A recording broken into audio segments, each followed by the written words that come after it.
Okay, everyone.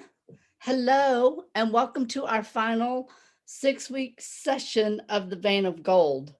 Thank you all so much for showing up every week and being so brave and sharing your stories and delving into the world of acting with me and your vein of gold and exploring how that pertains to your acting and in your career. And it's been really fun for me because I actually, while you guys are, while I'm teaching you guys the tools, I actually feel expansion in my own career. So it's sort of like whatever I give to you guys, I get back. It's so amazing the inspiration that you all have given me over the past 6 weeks and how much more in command I feel of my own life and my own career by doing this. I've had, I know I don't share a lot about myself really, but I've had so many wonderful synchronicities and things happen. Um, and I credit it to this course and what we've been doing here. Um, because one of the things that I really believe is that when you work closely in an approximation with other minds, you actually will you actually get so much more from the course and from the universe as opposed to just doing stuff on your own.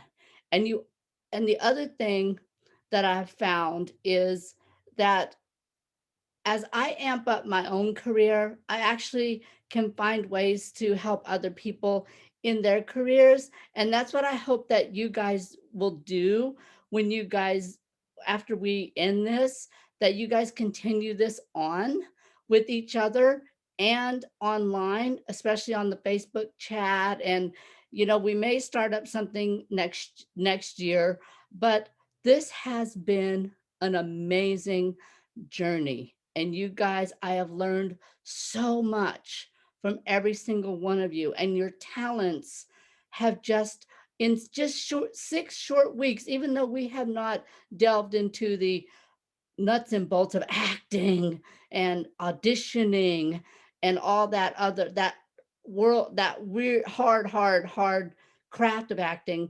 We've actually unblocked a lot of y'all's channels, and it's been rewarding watching all of you guys find bits and pieces of your vein of gold. So I want to say thank you so much, and especially thank you for lasting for 6 weeks. It's a big commitment.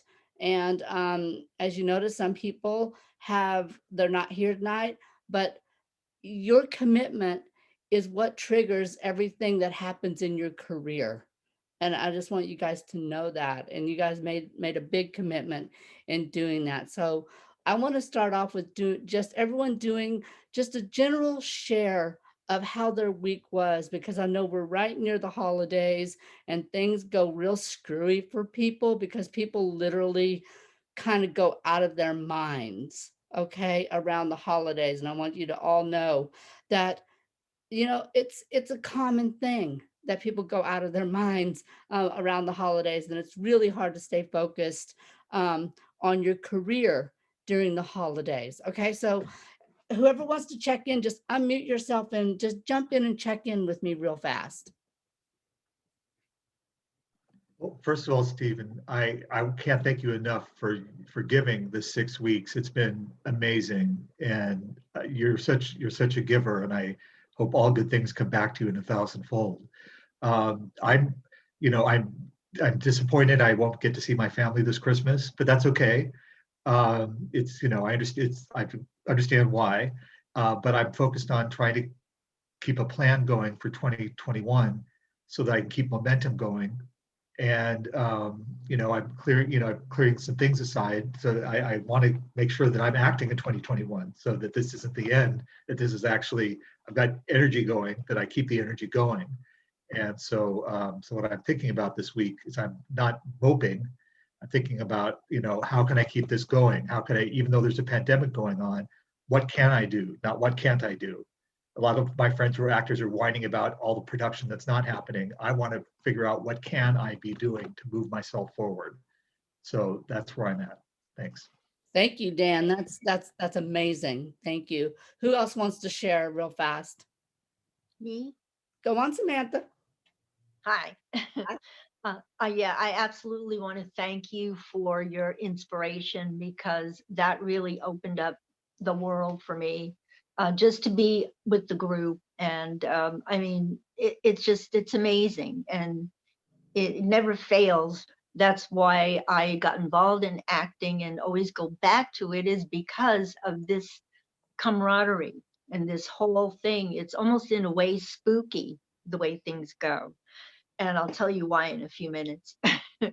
So anyway, this week was good. I managed to get things done, which was really amazing.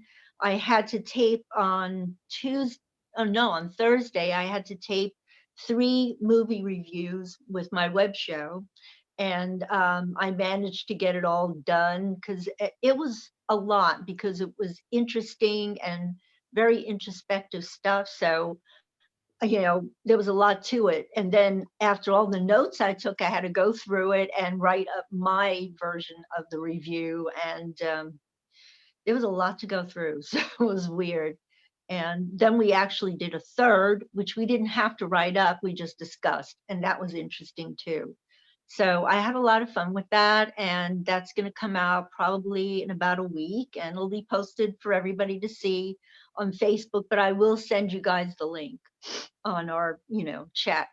So what I also found, a few years ago, I had a shoot that I did, and I met a really nice lady who was on the shoot with me. So that was probably about 3 years ago, and we became pretty good friends. Turns out that she comes out to the West Coast for like usually every 3 months in the winter time, and she lives in the East Coast.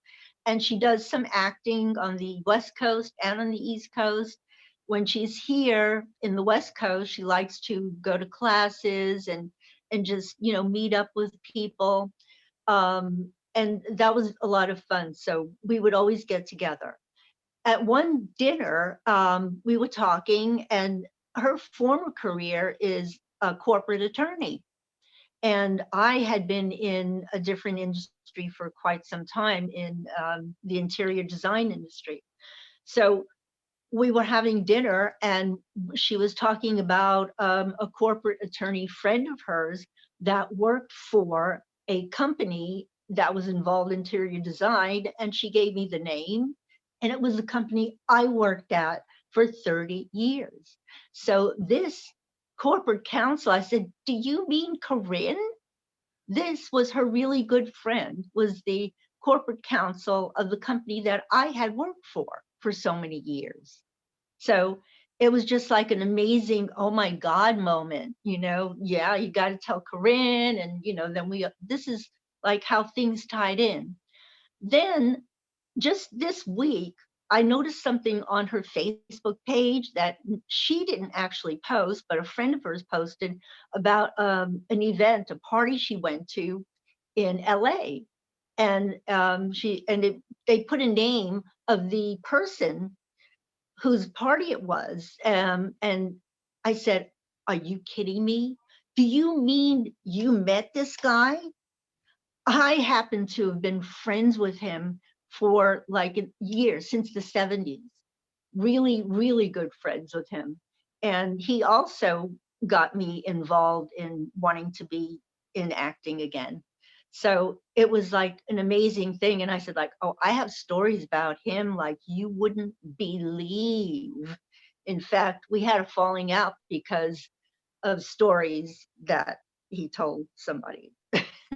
Well, Samantha, That was that's great. That's a lot of synchronicity there. Yes. No, and and I keep telling you guys, pay attention to synchronicities. And and also, there's also something else I want you guys also to notice too. Um, Not only do you want to look for synchronicities, you also want to look out for bugaboos. You also want to look out for people, places, and things that are saboteurs. And I want you guys to understand the difference. And sometimes it's a fine line. And sometimes some of those opportunities slash sabotage are going to, the line, the line is going to be so thin that sometimes you're going to get caught and you're going to get hurt in this business. And that's not to be a wet blanket. I'm really not. I'm not a wet blanket, but I am just saying to you guys, you want to embrace the opportunities, but you also want to always be on the lookout for saboteurs as well. Okay. So who else wants to share real quickly? Let's blast through this. Lorenzo. Hey, how you doing? I had a great week myself. And something happened that you mentioned before that I answered no, but it really happened when you said, is it hard to say no to things? And I was like, nah, it's easy. It's really hard. Because someone I met through film festivals wanted me to audition for their feature to star in it. And I was so excited. I auditioned, I got it, but I had to say no because it's hard to say no when you're not a super well-known actor. You know, you're thinking if you say no, you're missing another step to get up that ladder. But it's not the case. It just wasn't, it just didn't work because I'd have to fly to Kentucky and I'd have to pay for a lot of this stuff. So, and I can't do that with having kids and a wife, you know, so, but that went well. And it's been awesome being a part of this. Really, it has a lot of great things have happened. Lorenzo, can I ask you a question? How hard was it for you to say no? How did you say no? I still think about it, like if I made the right choice. It's so funny. So, well, she talks to me. She likes to talk on Facebook texting. She doesn't like to talk on the phone. So we were just talking, and then I even went and did the pros and cons. She was going to pay for the flight and hotel, but that's it. I needed some money as an actor because I have children, and if I'm away like that, I have to have that some kind of income brought to the table, especially during now. And I'm not saying like tens of thousands of dollars. I was just trying to get like 100 a day. And Lorenzo, I just want to go on a tangent here because this is a really good tangent. Yes, do it. It is very important to get all the T's crossed and I's dotted in things that we commit to creatively. And Lorenzo, congratulations, because that is a very tricky dance.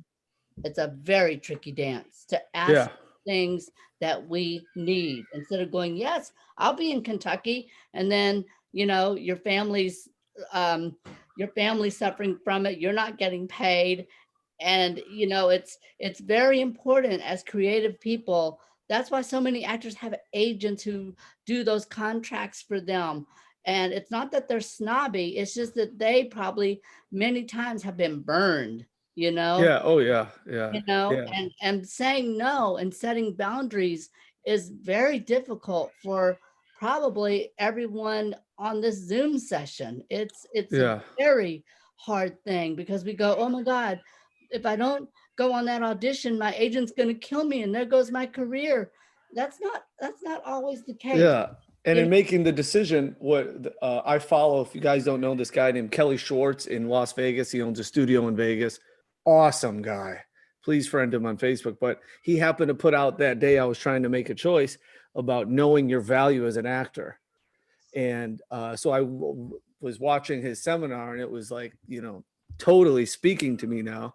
And so I was nice to her, told her the situation and just said, you know, it's not a matter of if we're going to work together, but when. It all has to work for both parties, you know? Absolutely. Yeah. And Lorenzo, thank you so much for sharing that because that is so important. Okay, who's my next target? Who wants to go? Okay. Oh, all right. Had a harder week, obviously. Things are going on.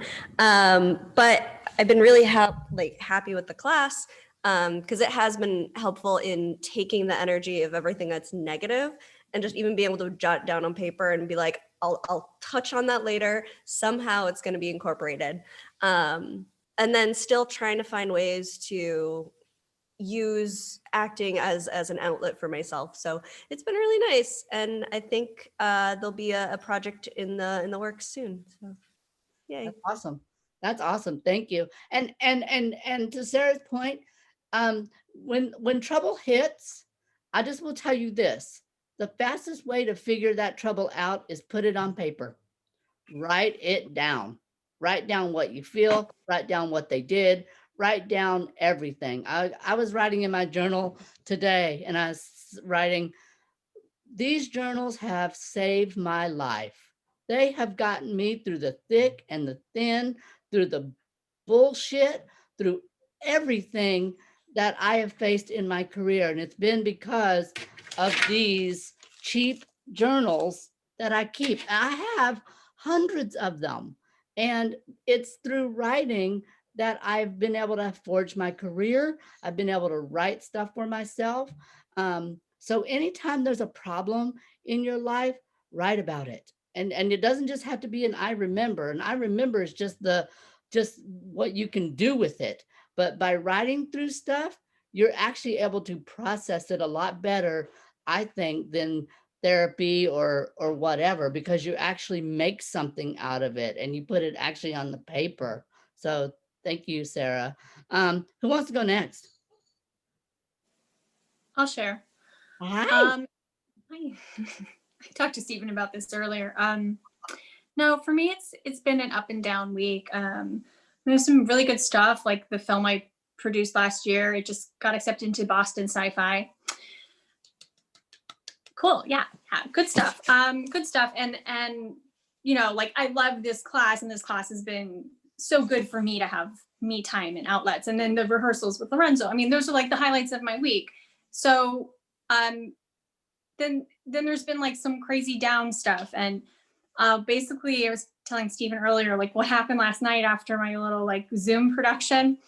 I had a private phone call, and this person who I thought was one of my champions, she like tore me down, really coming from a place of like, you didn't include me.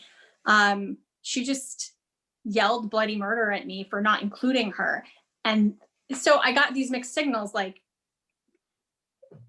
because then she decided to tell me like half the actors involved were crap. So I was like, I don't understand. Was it good or bad? Because you want to be involved, but you know, so I was talking to Stephen about it, and it's hard because I can't eliminate this person from my life because we are related. And Jessica, thank you for sharing that. And I really want you guys to know that when you put product out there and you do something, it's very often the people who are closest to you who you gotta, I hate to say it, watch out for. Because they're the ones who are closest to you, and they're the ones who are gonna tell you what's on their mind. And it's hard because those are the ones that you cannot necessarily dump. You know, if it's someone in your creative life, one second, Dan, I see you. You can't necessarily dump them, but you can practice what Jessica did. She called someone who she trusted and said, "What's going on?" And I said, "Well, it's that old thing of you attract an opportunity, you put something out there, and then you get the negative that comes in." And that's where you have to be, as Julia Cameron says, she talks about it in chapter 12 of The Artist's Way, and I suggest everyone go read this week. It's called Escape Velocity. And that is when your career heats up, what you draw to you are two things. One, opportunity. The second is a bunch of crap.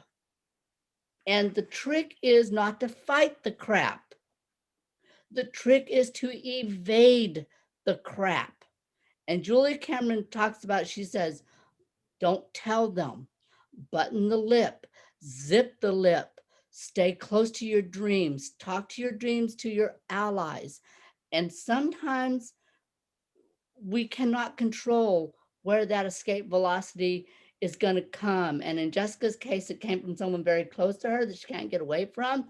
but you still can practice that gardening of your dream and putting it in the soil and basically telling people, I don't give a rip what you say, not to their face, but silently. Julia Cameron says it very succinctly in the Artist's Way. She says, move in silence.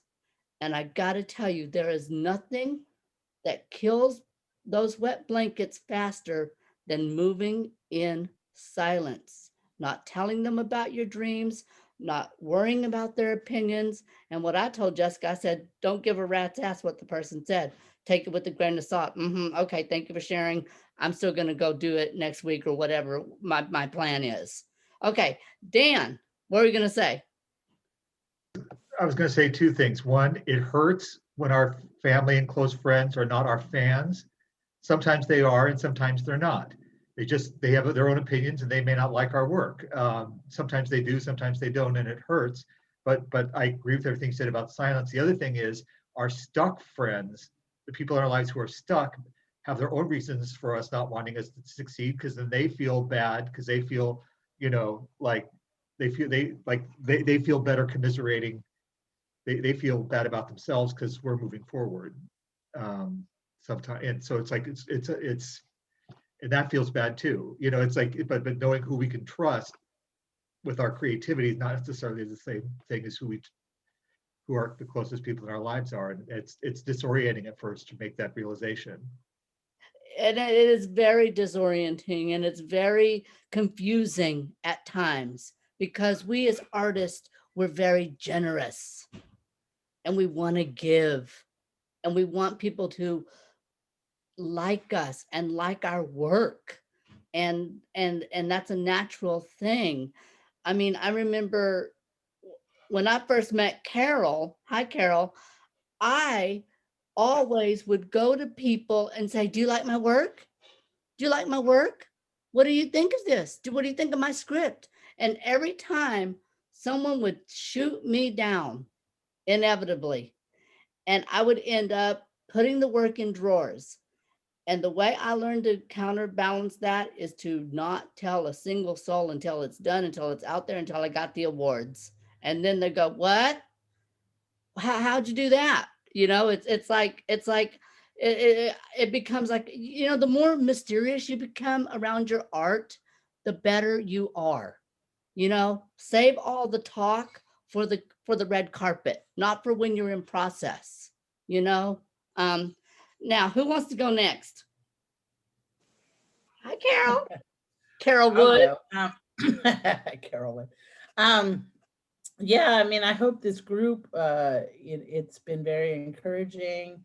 And I know nowadays, when we did this last time, there was no such thing as Facebook, but now we're all on Facebook Messenger. So I hope we can encourage each other. We don't have to share all the details, but say, go for it, because it can be hard. You do want to share. You're excited about your project. And yeah, and I know when I met Stephen, we were in a writer's class that really helped me write my first screenplay. Well, in Virginia, when I moved to Virginia, I tried to share some projects, and they were just vicious with the things they said. And yeah, I just put it in a drawer. So it can be very difficult to not have anyone to share with. So I hope we can encourage each other. We don't have to critique, but just say, go for it. And you're right, talk about it at the red carpet. But I've just been high all week because I filmed my movie. Most of it's in the can. And for me, like I get kind of possessed when there's something I really want to do. And this project came from a real event and a lot of writing and processing it, and working with the actors has been great. Because like today, I was like, oh, that's why that person bothered me so much. The actor seeing exactly who the character was. So those I remembers and all can really become, art. So yeah, I hope we still stay in touch. And like you said, maybe we'll have another class later. And it was fun acting. Dan found a great scene, so it's a lot of fun. I can't wait to see your scene, and I can't wait to see your movie. Can I be in the next one? The Chupacabra one, when you learn Spanish, we'll get you in there. Yes. No, La Isla Bonita. Yeah, we'll get you. We'll get you in a movie. Okay. Okay, I can travel, when this is over. Okay, who wants to go next? Ashley? Yeah, hi. It's been a bad week, but I'm happy to be here and yeah, working on projects. I just did a really cool gun violence project, and it was written by all high schoolers, and we read their work, and it was cool to do that. Um, some Christmas concerts, that's fun, and yeah, and thank you for doing this class. And I'm like kind of sad that it's over, and I'm like, ugh, because I like having a constant thing to do, especially after like graduating college, and like you spend all these years with a schedule of classes, and then all of a sudden there is no schedule. So I like having structure, and yeah. Ashley, can we watch those concerts that you did? Oh yeah, if you want to, I'll like post links. I'm like, I Please. don't know, I'm awkward. I like don't talk in the chat. I wish I did more. You guys, please post your stuff in the chat, post links to your work. We really want to see it. You know, I know Samantha did. I know, I think Carol posted her movie that she did, Chasing Indigo. So yeah, you guys share your work with each other. It's so important. And as Carol said, not for critique, just to say, great job, you did it. Because if you put work out there, you've done what 99.9% of people want to do and never do. They only talk about doing it. Okay, Elena. First, I want to say how grateful I am that you did this course for all of us. I've learned a lot, and those I remembers helped very much to, I don't know, I just got to know myself a little bit better. And I also feel more encouraged to keep working on acting as I see others that they are doing a great job, and I aspire to do like them. And it's also my week has been bad because of someone in my family has tested positive for COVID, and it's been draining me because I have other health problems, and it's not a great match for my body to also have COVID.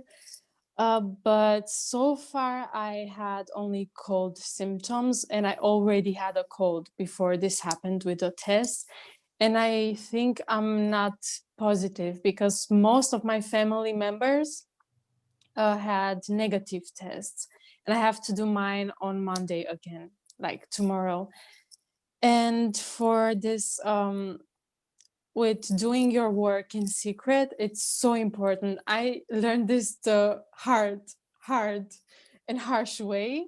We have a very close family friend who helped us here in Germany with, at the beginning, we didn't know German. So she translated for us most of our documents. And I felt as if we were close, and I was like, yeah, I think I'm gonna do acting, I go to an acting school. She just finished me when she started talking because she was a director at a theater in this town. And that was even more hurtful because I was like, okay, she worked in this industry. So that was really bad. And since then, I also had a friend. I talked about acting with her, and she was very discouraging. We are not friends anymore. And I was like, every time I tell someone, they find something to say, something bad to say just about acting. And I stopped saying, for example, about this course. Today was the day my friends found out that I had this course, and not at the beginning, because I knew they'd say something. They always find something to say. And Elena, and that is, you know, you guys, I want to tell you, you're gonna get it from, and you have to be warned. That's why when I first started this course, I read the thing about Ruth Gordon about never give up. Because not only are you going to get it from the people in your friends and family who are going to like tell you you're no good, you're going to wait till you get in the industry. They're going to tell you every day, so be prepared every day when you're going on auditions for people to tell you that you're no good or this is wrong with your work and this is what you need to do. And I'm going to write a book, a follow-up to my book, and I think it's going to be called Creative Differences. And one of the main components I want to talk about is how everybody in the industry is an armchair critic, all of them, and the less they do creatively, the more critical they are, and they're mean and they're blocked and they don't have anything good to say about your work. But if you leave yourself open, they will tell you how bad your work is or what's wrong with it. And it is demoralizing. Anyone else here have their work just destroyed when they just tell people just their general dream? And Yeah, it's usually from failures. People who couldn't even wipe their ass with toilet paper right. are the biggest. And Jessica, don't let these people bother you. It will get worse, much, much worse as your career goes up. I have a brother who told me that I'm a failure and I should continue doing all I'll amount to is Uber. And after my father died, he said, by the way, your father never loved you. All this is a complete lie. But now of course, I deal with him when I have to. So I don't talk. I'm not going to talk about my career. If he picks up, I have to talk. It's very like whatever. And as soon as it gets into that stuff, I'm off right away. And my dad read a quote from a billionaire who said that you can tell the signs of success by the people coming out of the walls trying to bring you down. That's a He good said- point. Yeah, he And in said my as soon case- as people are putting you down, know that you're probably going to be really wealthy or everything's going to get better soon. Oh, good. Okay. Yeah. And the more critique you get, is probably the more talented you are. So Jessica, hang tight. Keep steering your ship, girl, because you know what you're doing. Can you share with everybody what you told me earlier about the invisible bone? I thought that was well put. It certainly meant a lot to me. Okay, I will, but Dan wanted to say something. I was going to say, there are just like there are teachers who are amazing and helpful. There are also teachers who their job is to destroy young actors, and because they quote unquote didn't make it at the level they wanted to make. So the way they take it out is that they destroy, that's how they get their revenge on and the young actor doesn't know it, but they naively go to with the best of intention to an acting teacher who then tells them, finds the right moment to tell them, what, you'll never make it, you should give up. And it's just like there are people in the business, there are people who had at first may appear to be on your side, and then they're just waiting for the right moment to drop the bomb. And but that just in life, that's it's like it's a betrayal. It's like I call it artistic betrayal. It's like there are people who are just right off, like somebody right off the bat who you could tell is a nasty person. That's easy to spot. Like, okay, there's something wrong with this person. But the snake, is much more difficult to realize. Oh my goodness, this person was never on my side to begin with. That there are lots of false front people, but there are really wonderful people too. And that's why I don't want it to just. I don't want it because I also think if we focus on everyone's out to get me, that's not a good mindset either. But there are snakes in the grass out there. That's I don't think it's Dan. I don't think it's a matter of saying everyone's out to get me. I think it's a matter of being warned. And because when I was first starting acting, I used to take what everybody said like it was the gospel instead of the way I should have taken it, with a grain of salt, and zipped my lip and kept going about my rat killing. And there are great people in the industry, and there are people who are going to help you. And Lord knows we want those and we need those. But there's also that other side of people who just for some reason they'll turn on you.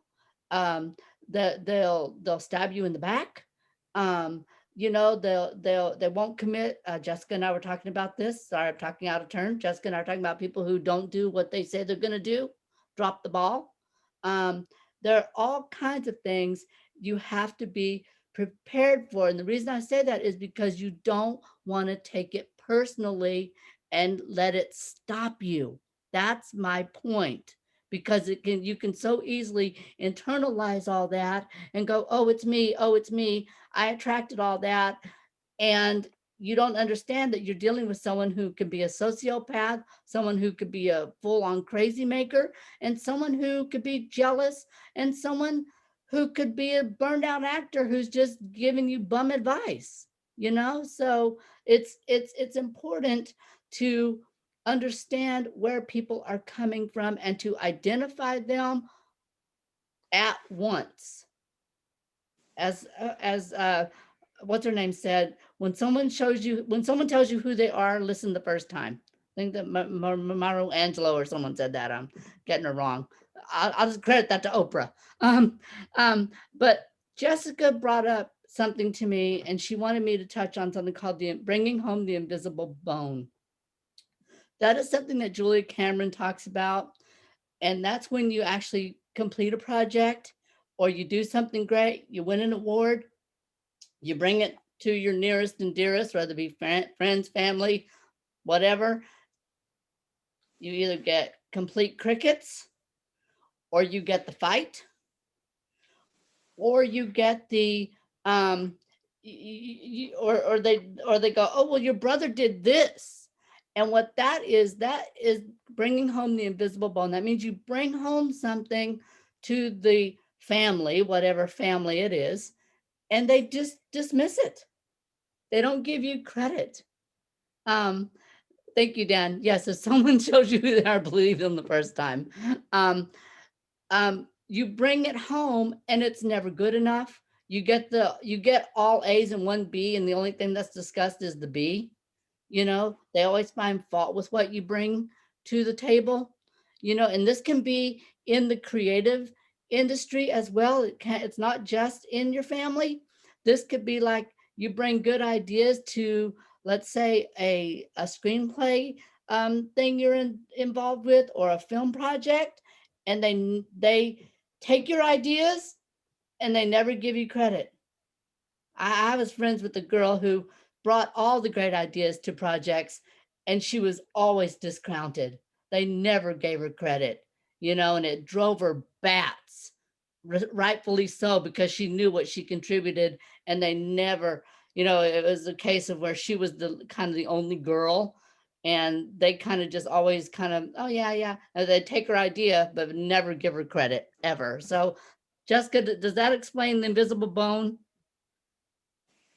Yeah. Yeah. And I think you said something else to me about like trying to get like that actor need or that artist need of trying to get someone else's approval. Like, hey, what do you think? What do you think about it? Kind of like what you said earlier, how you used to go around asking, how did it go? Did you like it? Did you like my stuff? Well, and it's true, because when we put our work out there, we want it to be recognized. We want people to like it. And here's the thing, guys. Often we know when we give shit. We know when something we've done's under par and it's not very good, and deserves not a bunch of praise. But we also know when we've done something really well and it's great, and we don't deserve that nitpicking.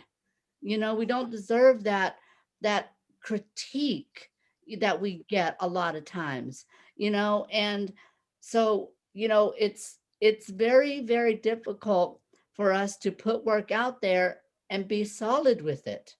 And I think the more you know yourself, the less you are inclined to give away your power. because you're not needy. And that's why they say when you go into auditions, don't beg for the part, or don't pretend that you don't want it, because they pick up on that that neediness in a lot of actors. I know I do. When I'm watching an audition, I can tell when someone's really trying hard, and I mean really being too much, or really in need of approval, and they ask a lot of questions that are irrelevant, so it's a balance of, you want to put your work Oh out there. no, we can't lose Steven. Am I gone? He's frozen. Am I gone? I like the pose though. It's a good. Am I back? Oh, there you go. Yay. You're back. Okay. I don't think God liked what I was saying. Can y'all hear me now? Yeah. Okay. So this need of approval, I would say just stop it at once. Just start going, I'm enough. My work is enough. What I bring is enough. It took me forever to stop being needy with people, to meet them as equals. And I mean that from everybody in the industry. It took me so long to stop auditioning and playing the, oh, they're better than me game. I mean, I can now walk into a room and go, this is what I am. This is what I bring to the role. If you like it, great. If you don't, cast Leslie Jordan, I'm like, I don't care. I in my writing too, I'm like, this is what I bring to my writing. It's not going to be everyone's cup of tea. And you guys are not going to be everyone's cup of tea. No matter what you do, no matter what movie you make, you're not going to always get 100% approval, but don't open yourselves up to unnecessary, unfair criticism. Does that make sense? Yeah? Okay. We're going to do a couple of tools and then we're going to get to our scenes. Open your notebooks. Okay. I want you to list 5 fears you have about going on from here. So 5 fears that you have, and the more irrational, the better.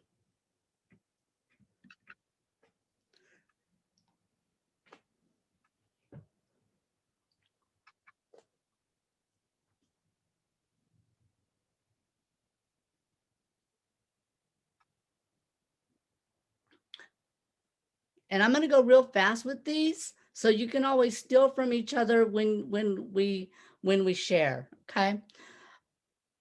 List 5 angers that you have about your acting career or anyone associated with it. 5 angers you have.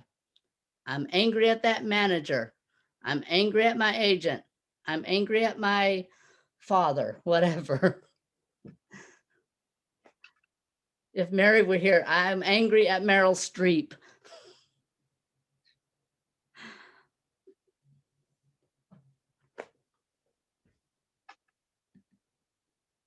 So what's the question again? I'm sorry. 5 angers you have about your career, or people you're angry at or want to be angry at, not admitted you're angry at.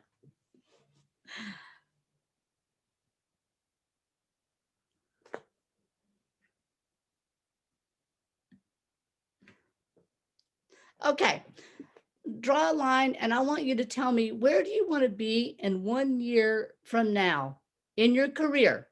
Where do you want to be 1 year from now in your career? And I want you to think a little realistically. I don't want, be a little realistic if you can.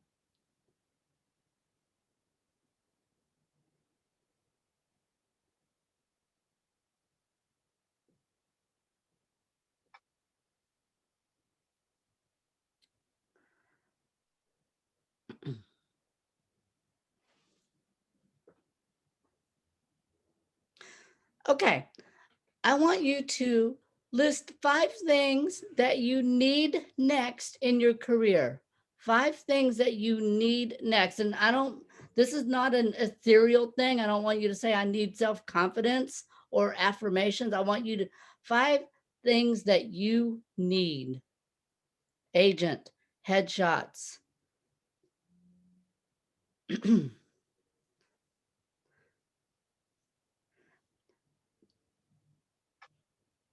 And these 5 things might be connected to where you want to be in 1 year. Might follow that line of thinking if you want.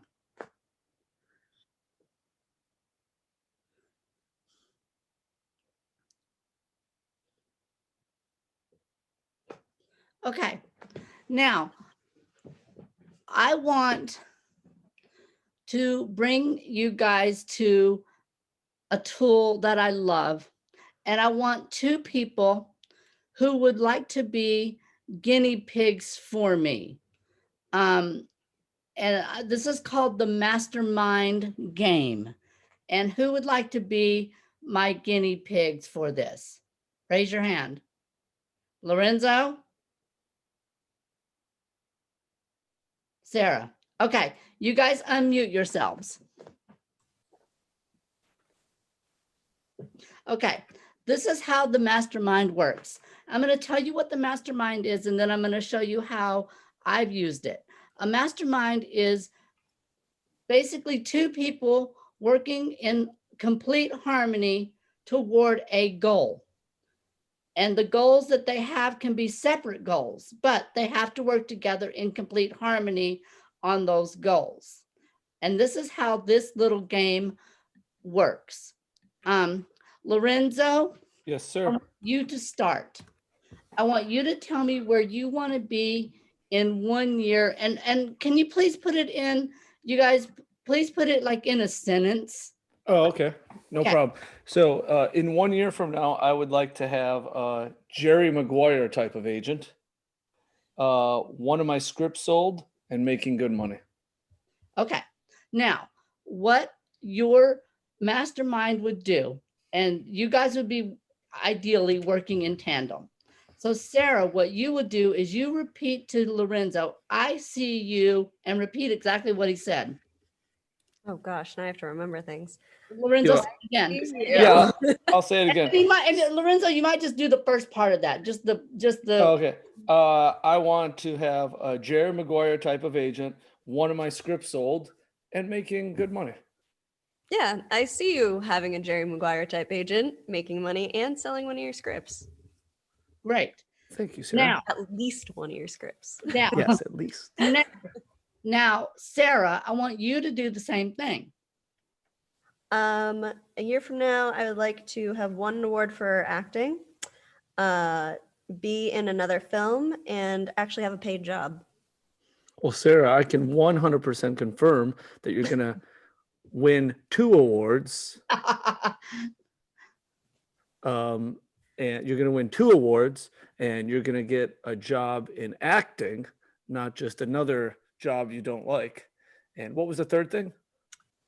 Do a film. Be nice. And you're going to do a full. It all works perfectly together because you're going to do a film, win 2 awards, and that'll be your job, and it'll create other jobs. Sounds good. I'm into it. High Now- five. Now, see, what you guys are doing here is this creates a catcher's mitt for your dream.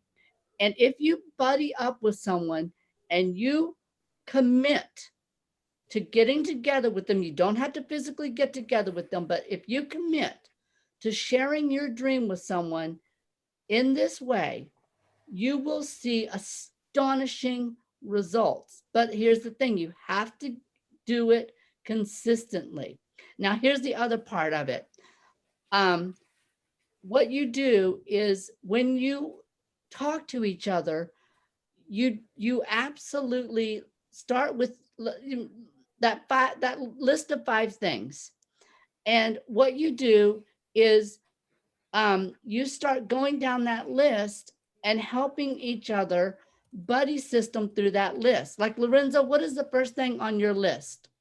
Of 5 angers? No. I'm sorry. The 5 things that you need next. Sorry, I was confused. No, Oh, 5 things that, the angers and the fears, those are for y'all's own personal thing. This is okay. just for the career. So what is the first thing on your list? Agent for acting, but not just any agent. No. I want, Yeah, I want go to, ahead. Say it. yeah, I want an agent who believes in me. I don't care if he's the smallest guy in the world, but if he believes in me, we'll work together and be awesome. Okay, so Lorenzo, you would put that in a sentence. I want an agent who believes in me. I want an agent who believes in me, aka Jerry fucking Guire. That's right. Okay, and so what Sarah would do is she would say, Lorenzo, Lorenzo, I believe you will find. Is that what I'm asking? no, you'll say, Lorenzo, I see you having an agent who believes in you. See, just keep Oh, it yeah. simple. Keep it simple, guys, with each other, and keep it real.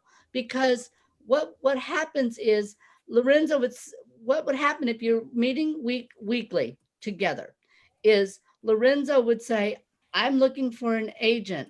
And Sarah would say, I see you getting an agent. And she would say, now, what have you done this week? How has it gone for you to meet that agent? And Lorenzo Okay. would say, well, not very well. It didn't go so well. And Sarah would still say, I see you getting the perfect agent. You see? So you kind of put each other on like the hook. So you can't get out of it. You see what I mean?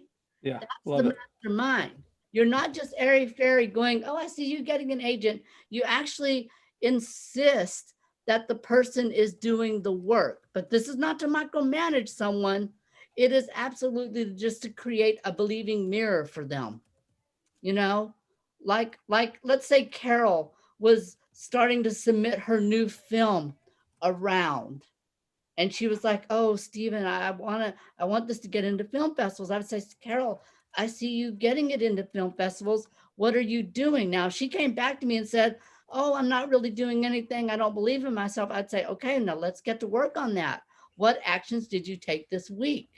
And what would happen is every week she would say, well, I submitted it to 5 places and I got accepted to 1.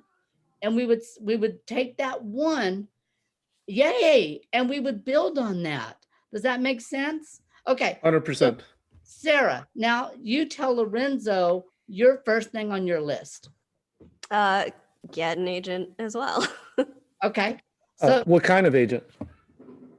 Ideally, one that believes in me. No, I mean like an acting agent. Is that what? Yeah. Oh, okay. All right. So Sarah, you would put that in a very strong affirmative sentence. I, Sarah, am getting a great a great acting agent. Just say that.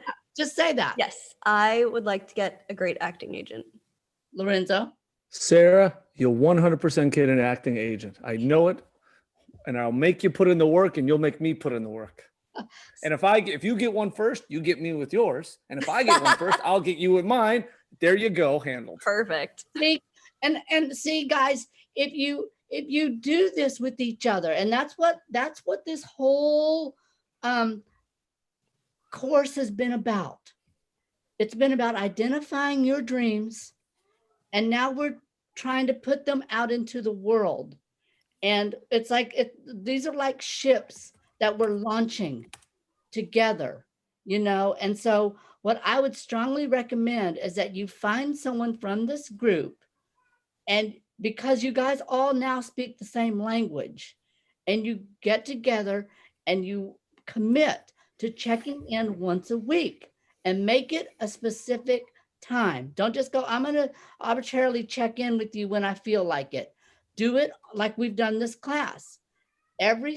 Whenever you decide to meet, get together with your list and go and read that list and go, I, Sarah, am looking for a literary agent, or I, Sarah, am looking for an acting agent.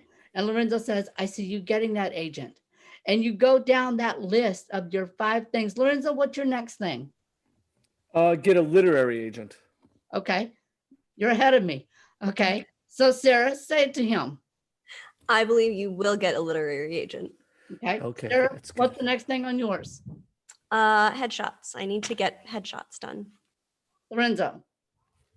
Oh, next on mine, I want to get No. Oh. You tell her. Oh, yes. I'm sorry. Thinking of myself. Sorry, Sarah. Oh, That's why I Sarah, like you. Sarah, you will 100% get headshots. With a smile like that, how can you not shine in a headshot? Great. So does anyone else want to give this a try real quickly before we move on? Dan?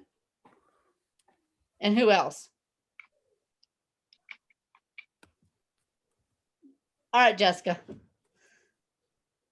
Okay. this fun, y'all? Isn't this fun? And 100%. this is the way you succeed, by the way, because it keeps you out of that dreadful thing called isolation, actor isolation. I write about it a lot in my book because I think it's deadly. Okay, who wants to go first? Doesn't matter.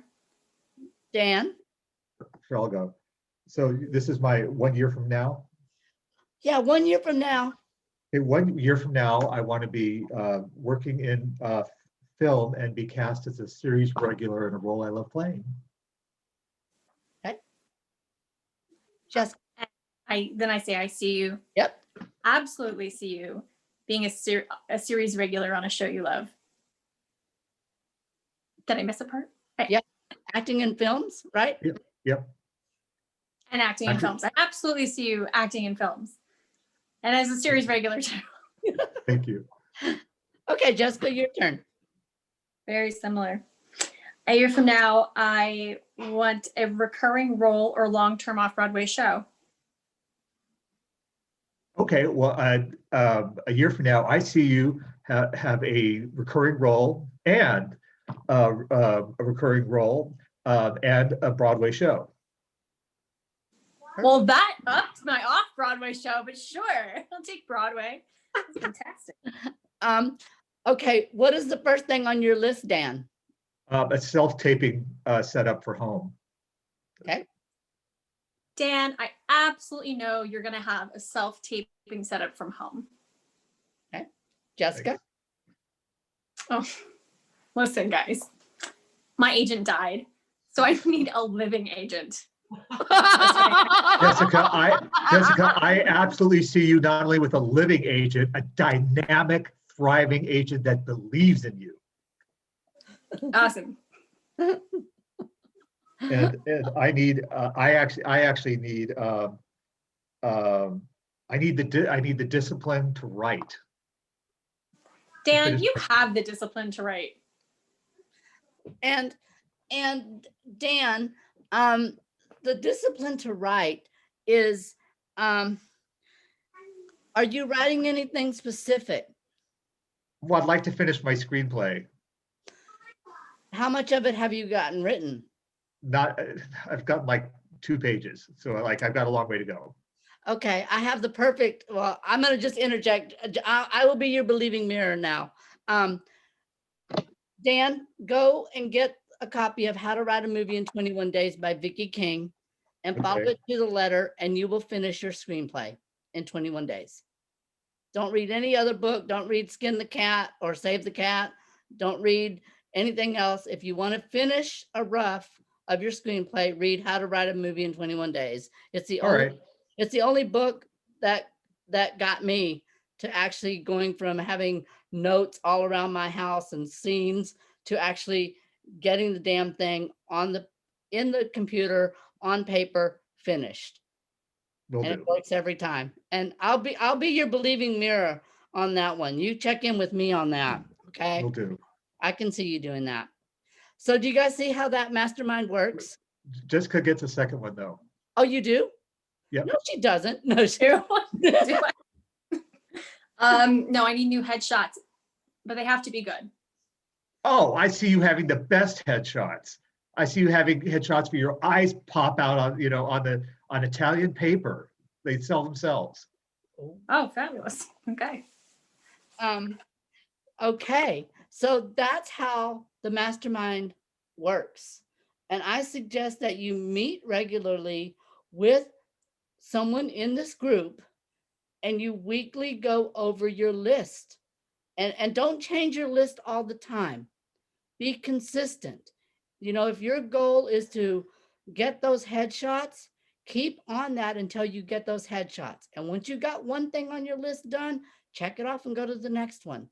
And that's how progress is made. Progress is not made by grandiose movements and grandiose actions. Things are done by doing it one thing at a time. And if you're the kind of person that has like 100 different things and you can never concentrate, I'll tell you how to concentrate. Focus on one thing. Stop everything else and just concentrate on one thing, because once you finish one thing, that will give you the confidence to create other things. But if your head's all over the place and you can't focus on something, that means you have too many ideas and you need to stop and focus on one and complete. Does that make sense? All right, you guys are amazing. I want to pack you all up and take you with me. But I'm not going anywhere. Okay, so we are going to do scenes now. And these are your final scenes. And when you guys do your scenes, like I always do, I'm not going to give you big critique on them, because that's not the thing here. The thing here is not for me to determine your acting or for anyone else here to determine your acting abilities. I am assuming that you all are great and your acting abilities are getting better and better all the time. My main thrust with this is, are you acting your vein of gold? And that is what I really has been the focus of this entire course, because that's what's important to me, for you guys to know what your vein of gold is, and are you acting it, and can you easily identify it? And I hope after this course, you will continue to go on and you will go back to this and go, is that my vein of gold? That was my vein of gold. And when you discover it, you actually can start to work with it with more and more accuracy and more self-assurance. And when you have your vein of gold, you actually act with a lot of power and a lot of integrity, and you're not afraid of people, especially at auditions. You know, I know a lot of you probably haven't gone on a lot of auditions yet, but when you know and own your vein of gold, I'm telling you, when you go to auditions, you're going to feel such power and confidence that no matter what they throw at you, you're just like, I'm me. I know my vein of gold. They may not see it, but I know it. And you'll actually walk away from auditions going, if I got it, great. If I don't, let's just go have pizza anyway. You know, you're gonna stop worrying about what they think, and you're gonna be more worried about, or not worried, you're gonna be more committed to what you think. And that's been the thrust of this class. That's why everything I've been saying to you guys is, what do you think about it? Because what you think as an actor is vital. What you think of as of yourself as a performer is of vital importance. It's way more important than what the casting director thinks or what the public thinks, because that's where you get your self-esteem and your self-image, from knowing yourself.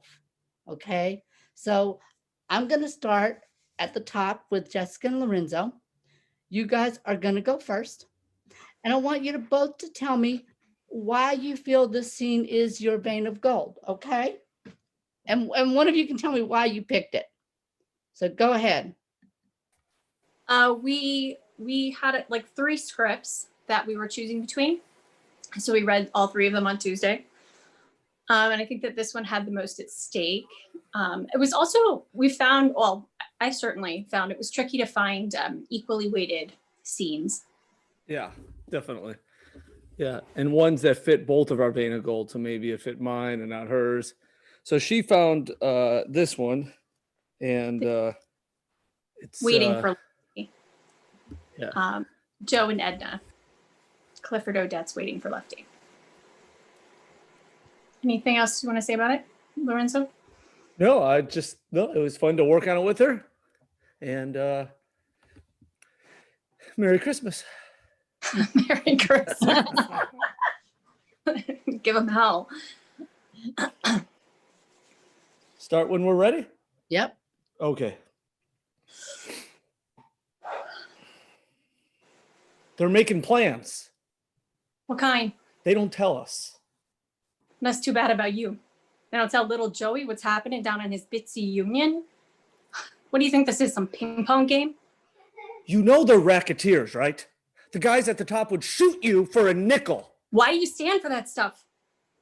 Do you want to see me alive? No, you know what? I don't think I do. Not if you can lift a finger to do something about it and you don't. Nope, forget it. I don't even care.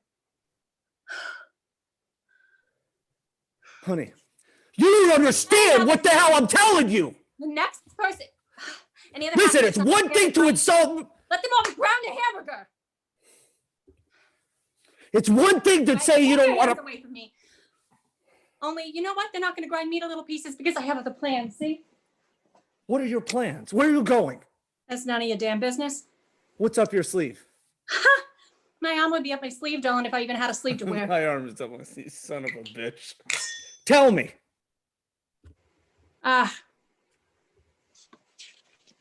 Tell me. Don't you remember my old boyfriend? Who? Bud Hass? Well, see, he still What carries the- my picture in his watch and he earns a living. What the hell are you talking about? Oh, I have heard so much worse than what I'm talking about. Have you seen Bud since we've been married? Maybe. If I thought you saw him, woman, you don't know what I would do to you. See much? Listen, boyfriend, if you think I won't do this, it only means you cannot see straight. Stop talking ball. This ain't 5 years ago, Joe. You mean you leave me and the kids? I'd leave you like a shit. No. Yes. Well, I guess I ain't got a leg to stand on. No? No, you lousy tart. Get the hell out of here. Go and pick up that bolt thrower on the corner at some cushy hotel downtown. He's probably coming here every morning laying you while I get hacked my guts out. Look at you. You're crawling like a worm, huh? You'll be crawling in a minute. You know what scared me? Not even that much. This is what I slaved for? Tell it to your boss, okay? He don't give a damn about you or me. That's what I say. Don't change the subject. This is the subject. This is the exact subject. When the boss, he makes it the subject. I've never seen him in my whole life, and he's putting ideas in my head a mile a minute. Look, he's giving our kids that fancy disease called the rickets, and he's making a jellyfish out of you. He's putting wrinkles on my face. This is the subject every inch of the way. And you know what? He's just throwing me in a butt Hass's lap. When in the hell are you gonna get wise? I'm not as dumb as you think, but you are talking like a red. I don't even know what that means, but I'll tell you what, when a man knocks you down, you get up and you kiss his fist, you gutless piece of baloney. One man can't.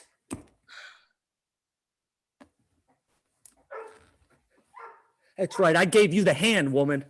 I was so trying to show you the Boom. ring. I got you the hand.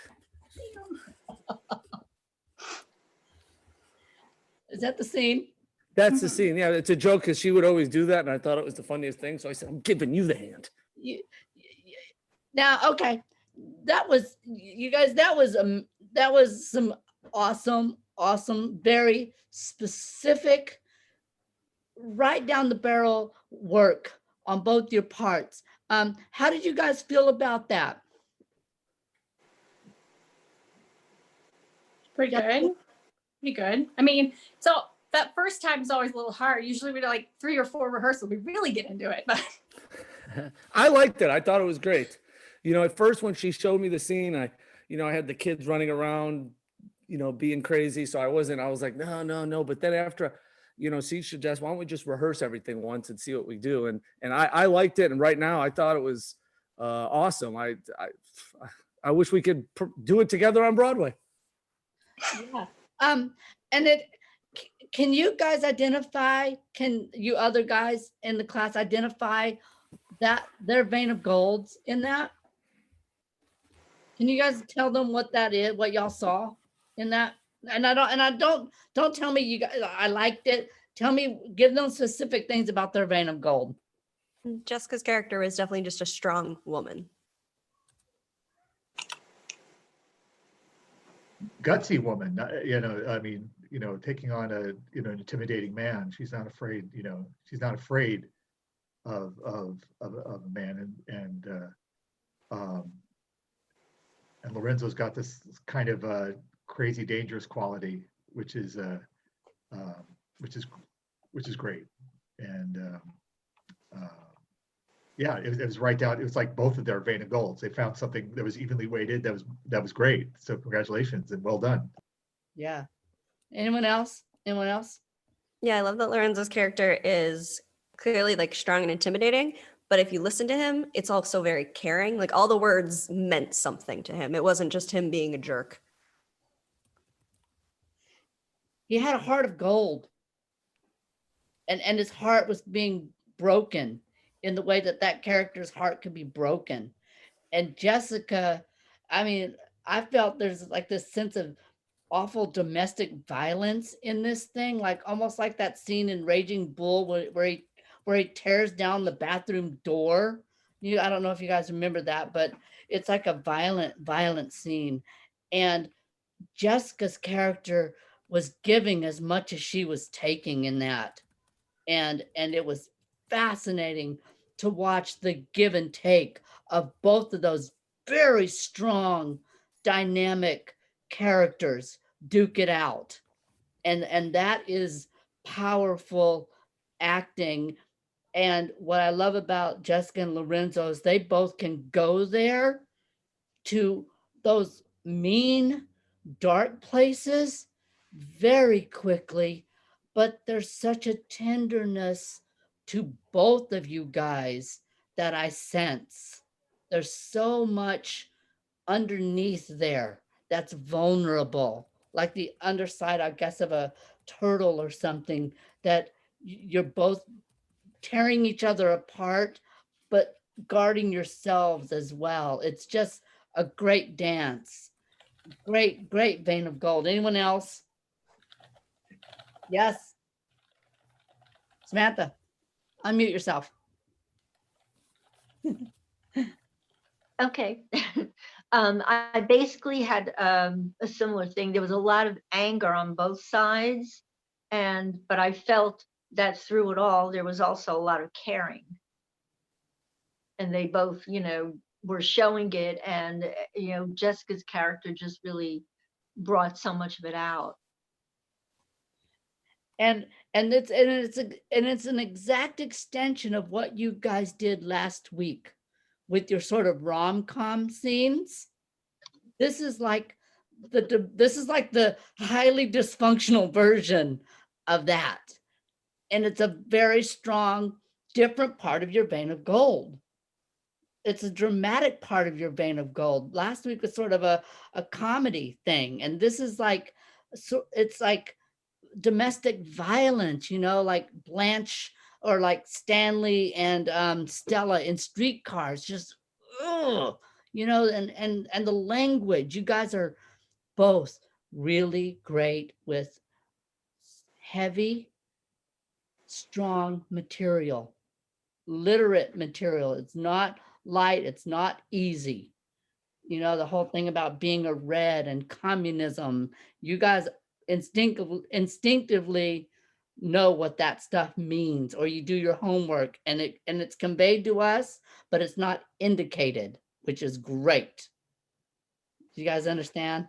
Yes, no, thank you. It was I still found it hard to find like the vein of gold, because you play with your mind thinking, oh, like I could do this, I could do that. But when we started rehearsing this scene, it definitely felt it feels easy doing it. Well, Yeah, especially having a good partner. Well, your vein of gold, I'll tell you, it's natural. It's where you naturally go with the scene. It's what you're naturally drawn to in the scene. That's why, you don't really have to work at finding your vein of gold, because it's part of your DNA. Does that make sense? Oh yeah, yeah. That's why you intuitively know how to play that scene. And you guys said, oh, we usually rehearse it a couple of times. You guys just kind of jumped in it it popped for everybody because your DNA's in that scene, and you guys brought that to it, and it does that make sense? Okay. Yeah, 100%. Okay. I'm gonna go down the list now. Thank you so much. Thank you guys so much. Good job, Thank you Jessica. guys so much.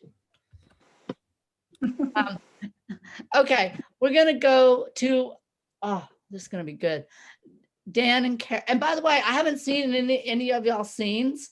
Samantha sent me her scene, but I didn't look at it because I wanted to be surprised. And that's why I just sent it off to Dan. But we're gonna go to Dan and Carol. Carol, are you there? Did she leave? Uh-oh. Yes, I'm just putting my costume on. Oh, Lord. She's put on a sandy dress. No, different character. Let me see, hold on. All right. Dan, why did you guys pick this scene? Nice costume. Okay, y'all tell me about this scene. What is it, and why is it y'all's vein of gold? It's from Nuts, and Yes. I picked it because, you know, we, again, trying to find a scene that would fit both of our vein of golds. I found a drama and comedy, and Carol liked this one, so I went with it. I thought it allows us both to show who we are in our vein of golds. And so that's why I picked it. It's also good. It's also fun material, which is nice. And so here we go. Wait, Carol, do you have anything you want to say about the scene? Yeah, I just liked it. It's nuts. Yeah. Okay, let's see it.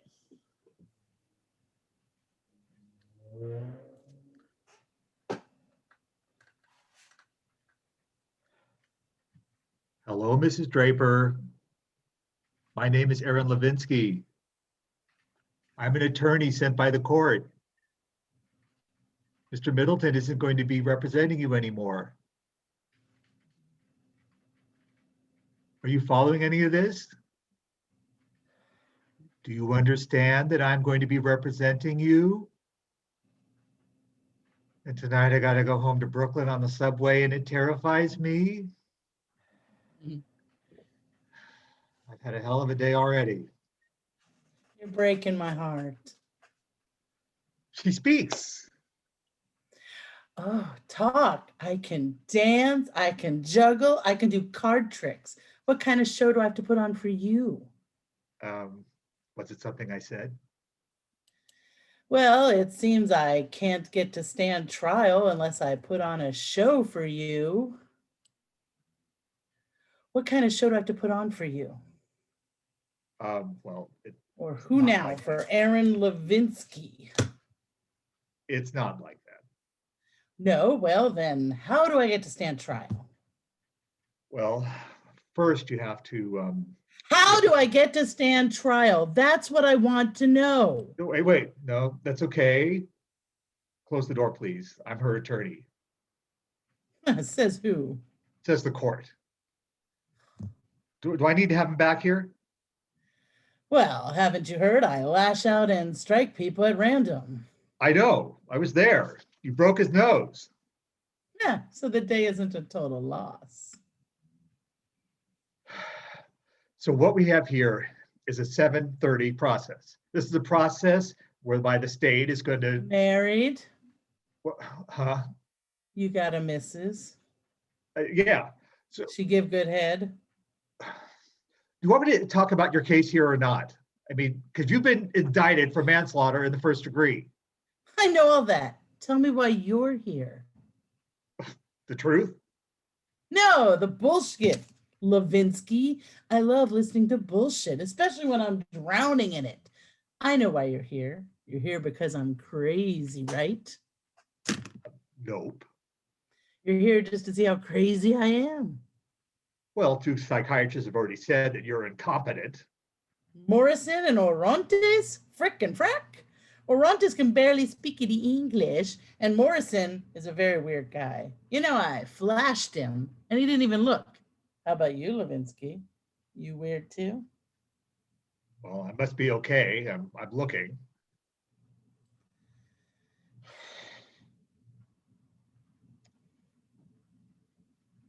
Your mother says she loves you. Fuck my mother. Why didn't you tell me you had talked to her in the first place? But I'm not working for them. Why didn't you tell me? Listen, lady, I came to do a job in good faith. You talked to my mother. Look, will you listen to me? Look, you got a choice here. What did she tell you? Look, you could cooperate with me and maybe it'll go your way, or you can yell at me and I'll sign the motion to commit. That'll be that. You creep lawyers, you're all the same. As long as you get your fee, you don't give a shit who gets sent where and for how long. Look, I'm not getting paid here. Oh, and now this one comes in and tells you if I don't kiss his ass, he'll walk. Get out. Look, it doesn't work that way. I'm stuck with you. Man. Jesus.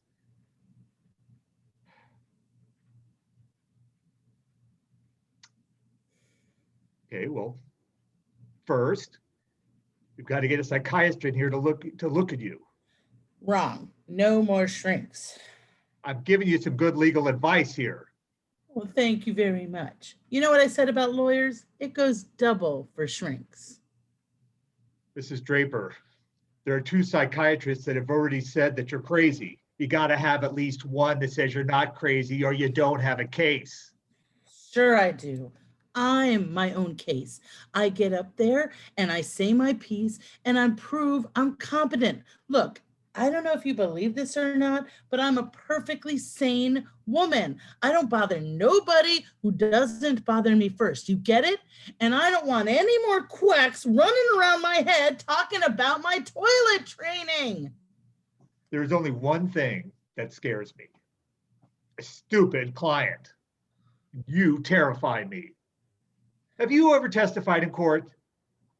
No. Have you ever been cross-examined? No. How long have you been hooking? 3 years.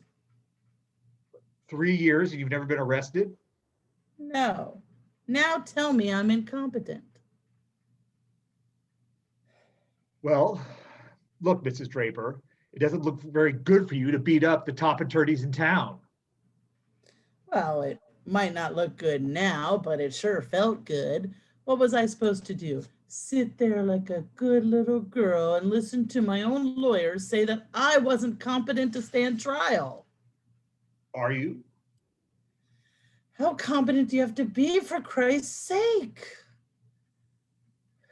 Oh, that's a good point. Okay, let's say for the moment that you're not entirely incompetent. Yeah, let's say that. Yeah, and let's say for the moment the doctors were all wrong. Let's say that too. Then why does this keep happening to you, Mrs. Draper? I mean, do you want me to represent you in this competency thing? I don't know. Are you any good? You had good. Now you got me. Could do worse. Don't be so sure. I mean, you know, if you win at the hearing, you get a trial. And if you lose the trial, you could get 25 years. I'll take the risk. If I don't, I could end up wearing this bathrobe until I collect Social Security. McNally's gonna eat me alive. All right. Let's start at the beginning. Let's get some background information. All right. Now you talk to me and pretend I'm sane, okay? Okay. And I'll do the same for you, okay? Thank you.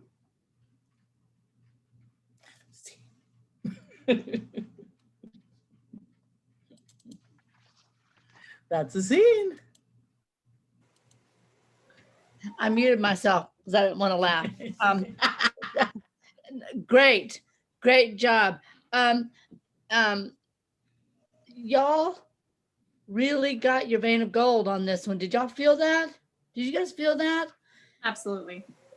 Carol, you were just in and out on the teeter-totter of sanity and insanity, which is absolutely, remember I told you the Kathy Bates thing? I think that's your vein of gold. You got that. You got that so great. And Dan, your vein of gold being that prosecutor, that straight guy, that is power. And to put some lunatic like Carol's character or Claudia on the hooks like that, knowing that she's screwed if she doesn't have you, but you're stepping up to her challenge. Everything that she throws at you, it kind of bounces off you like a bullet on a dinosaur. I mean, that that is the straight man. That and you didn't do a single bit of camp in that. You didn't do anything that was except straight. Does that make sense, Dan? What I'm telling you is you played it right down the barrel perfectly, and you let Carol go all over the map. And she did, and she's not afraid of that. That's why I think Carol's such a strong actress, because she can go to that crazy. And that's why I think you're a strong actor too, because you can toe that line with somebody. You know, if you get on a set with a Mega Mullally who's all over the place, and you have to pull it down and be just the pardon me, the line deliverer, you're going to be able to do that very, very strongly. And that's how I suggest you audition with stuff, especially when you go to TV and film auditions, very straight. Does that make sense? Okay. You guys give them feedback about why you guys felt it was their vein of gold. Yeah, I really enjoyed it a lot. I think you both did a good job. Dan, you play those white and blue collar guys. They're so your casting. Just, you know, it's just great conversational, where it seems like you're doing nothing, but you're really doing a lot. Definitely those are 100% yours. And I totally agree with Steven. I can see you being with, you know, like Richard Ramirez, and his emotions really doesn't, you know, get you kind of, you know, stay on straight, like he said, but I could see a slight little thing, but what you do was great. I really enjoyed it. That's definitely you. And Carol, I think those like Kathy Bates Misery, 100% you, where she's nice, she's awesome, but then she might have a gun in my head. Definitely really, really nice. And I thought yours was very strong, funny, crazy, but yet sane. You know, definitely I could see you on a TV show where you're the, you know, very odd friend, but yet everyone loves her. I thought, Carol, you were like the snarky, dry humor, you know, and there was this great dynamic because it occurred like both of those characters were used to being the alpha in the room, you know? And so there was this nice back and forth, and you even like got under his skin. And as much as he's like steadfast, Dan was like steadfast and holding it. There were points where you could see like you were just really getting to him, right? He was like fighting to keep it together. Because what he was playing off of was just so, you know, out there. So I enjoyed it. It's very funny. Yeah, I think the characters were fantastic. I mean, Carol, you do, in a tough situation, finding comedy, like that is the character at all times, right? Like it's difficult. She's upset. She's just going to find light of it. But at the same time, she can also hold her own. Like she doesn't care, and she can get up in your face, and she can also be hurt by you. So I absolutely loved it. Dan, yeah, you are great at playing that corporate kind of guy. Like you did such a good job of lawyering, but then when you weren't sure if the character was hearing you, you could see that like lawyer facade come down, and you're a little bit more humanistic. So it's nice to see you playing a character that has two sides. It reminded me a little bit of Melissa McCarthy, Caroline. And yeah, Dan did great. That was like fantastic. Thanks.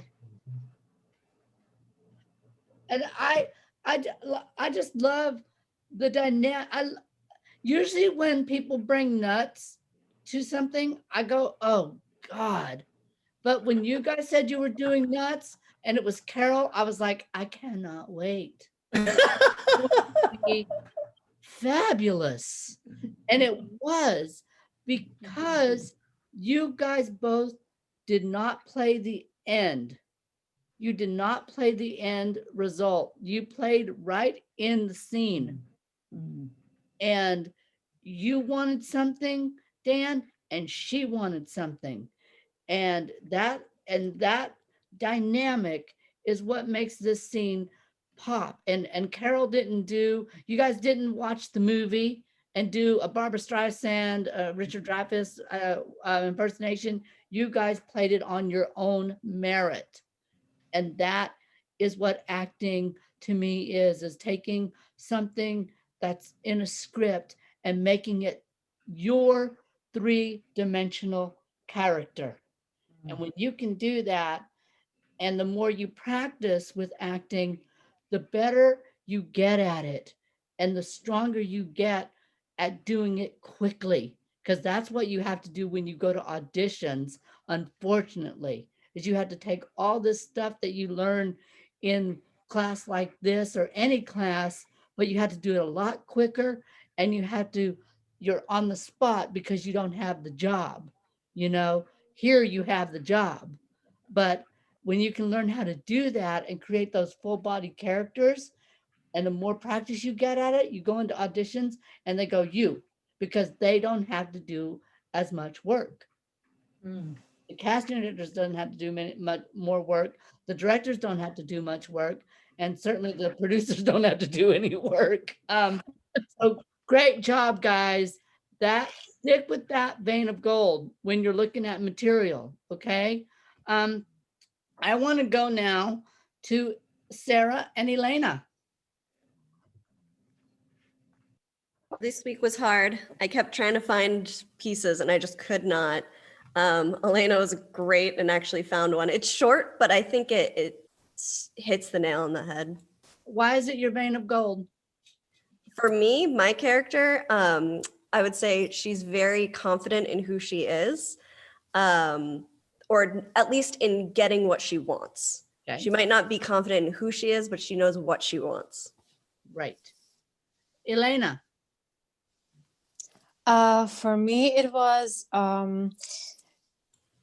my character is giving up on her real self to fit in a group, to gather popularity, and she does things they tell her to do, and she does them even if she doesn't want to do it. Great. She just say yes. Okay, so let's see this scene and go for it. Okay. Hello, Heather. Veronica, finally. I got a paper of Kurt Kelly's. I need you to forge a hot and horny, but realistically low-key note in Kurt's handwriting. We'll slip it into Martha Dump Truck's lunch tray. Shit, Heather, I don't have anything against Martha Dumpstock. You don't have anything for her either. Come on, it'll be very. The note will give her shower nozzle masturbation material for weeks. I think about it. Don't think. Dear Martha, you're so sweet. That's it. That's as far as we have.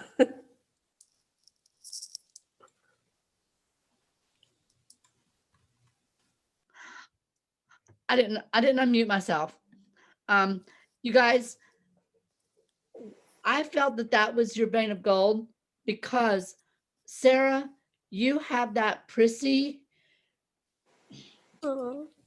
like taunting, like bully, high school, college girl thing that you do so well, and you do it so perfectly because with your cute little smile, sorry if this is derogatory, but your cute little smile and your cute little eyes, you could bully someone like Elena to do anything you want, because she wants to be in your club.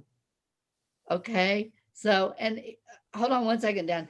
And Elena, I felt this was your vein of gold because you're the kind that you don't fit in, and you're okay not fitting in, but you really want to fit in. And that is a great dynamic to play. You know, it's sort of like, and I always go back to this, like Olivia Newton-John at the beginning of Grease. She wants to fit in, but she doesn't fit in because all those girls are really cool, really hot, and she's plain Jane from Australia. Dan, what were you going to say? I was going to say what was so great about it is that, which what I love is that it was both their vein of golds, but a lot of times in camera work on film and television, you get really short clips, and you have to, and you're able to, and they were able to make an impact, you know, in a short scene. I mean, that's what you get, or it gets edited down to that, and you're still able to make an impact, and it's wonderful that you chose that you can do it by staying with our vein of gold. We can still make the impact we need to make. It's not about the length of the scene, is what I was trying to, what I wanted to say. That was really great to see. No, it's, and you're right, Dan. Especially if you go and audition for commercials and TV, 5 and under, you absolutely are going to get those little scenes, and you've got to bring in you got to bring in a full-bodied, like I said earlier, character that is your vein of gold, that's going to stand out from everybody else. And the more you can project yourself into that, the stronger your performance is going to be. And I'll tell you, the thing about smaller scenes is you got to pick very strong acting choices. That is the key to those smaller, but without it being over the top and funnier than the leads. That's the thing you have to watch out for smaller scenes. And that's the trap, because a lot of actors go in and they want to play it all over the place. You don't. You just want to play the integrity of what that character is wanting, and you play it with your vein of gold. So what else did you guys see? Anyone else? Like a vein of evil that runs through Sarah. What are you talking about? Yeah, but it's perfect for, you know, everything that you've been talking about, Heathers and all of that. It's really bitchy, but a beautiful bitch, you know. And just the innocence that came through with Elena's character. That's what I saw. Yeah, I also felt a sense of with Elena, I felt a sense of bitchiness in her too. Didn't you, Jessica? I felt a sense of bitchiness in her, but it's not as strong as Sarah, because Sarah has refined it. Sarah's character has refined it and made it. It's definitely like a different brand of, yeah. It's a different brand. Yeah. It's like Elena can be like a bitch in training, you know, like once she gets in the club, she might be even more ruthless than Sarah's character, right? Or even what you were saying at the beginning of class, like keeping it, that whole, like keeping it to yourself. Don't let them on. I remember, it makes me actually reminds me of a girl from college who, she was practically mute. Like she almost never said anything, and everyone loved her and everyone thought she was like this genius. But it was so interesting because she kept her mouth shut. She kept everything to herself. So it's that kind of like, well, what's going on behind, you know, the other facade? And Jessica, that sometimes is more interesting to watch to me than someone who just spills it all out. Sometimes, you know, it just depends on the actor. Now, if I see an actor holding back, I know it's the actor holding back. But if I see it as the character that's holding back and has that secret or something that they're hanging on to, I find that fascinating because you know there's a rich story under there.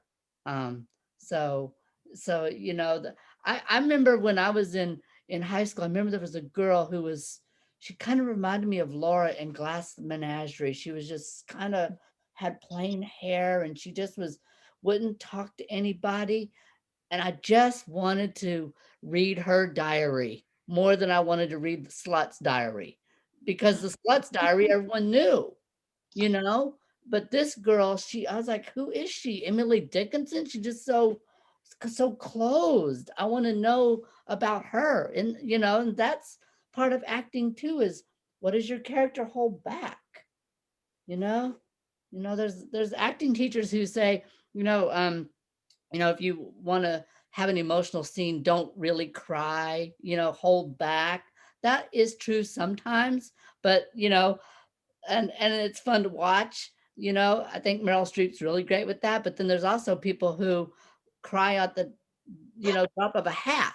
Like my sister is just the opposite of me. It takes a lot to make me cry, but my sister, she could turn on the waterworks in a second and she'd be in tears. And you got to learn what the emotional range of your character is, how much that's what I love about acting, is because you get to show the audience what you want them to know. You have discernment over that as an actor. You don't have to show everything in your character, you know. You don't want to show everything. If you're playing Blanche Dubois, you don't want to show everything in the first scene, or you've blown the whole play, So that was a good scene, you guys. You guys all have your strong vein of golds, and I love that you guys can identify it and name it. It really, and it's going to help you guys a lot. But honestly, I want to say thank you to Elena so much. I had a tough week and I don't think I would have anything. So thank you. It's nothing to thank for. My week was also bad. And I understand. I truly understand. I tried to look again into our second class, I think. And I wanted to see what movies you like. And then I heard Heathers. And that used to be one of my favorite movies because of Winona Ryder. And I was like, that has to be it. And you chose correctly, because choosing your vein of gold, it's not hard. It's not, when you start working with it, you really start to roll and you go, that character is me. That character is me. Oh, that's a different part of my vein of gold, and it takes, to me, it takes a lot of guesswork out of your acting. It's so much of our acting, we're like, oh, I don't know. And I always tell actors, no, make a decision, because you're the one that's on that stage, or you're the one that's going to be filmed. Make a decision. And the stronger decision you make, and like I said, a decision doesn't mean it has to be crazy. A decision has to be specific. And the more specific you are, like in your writing, the more specific you are going to be in your acting, and the more specific you are going to be in your life. It's a great thing to know your vein of gold. All right, we're going to move on now to Ashley. And Ashley's going to read with Carol, right? Yeah, yeah. Now, who am I? You are Geraldine. I'm the J character? Yes. Oh, there it is, Geraldine. I don't know why it came up J before. Now, this is supposed to be Rebecca and Ashley, but Rebecca was ill and she couldn't make it to class. So our dear Carol Wood has graciously and Ashley, can you tell me about this scene, please? Yeah, this one was Rebecca's scene that she brought to my attention, and I was like, yes. I was excited to see Rebecca go to where this character goes, because it's very just like, and then I was excited for my character because it's very like making a mountain out of a molehill, and I said, oh yes. I said, here I come, tantrum. Yeah. And why is this your vein of gold, Ashley?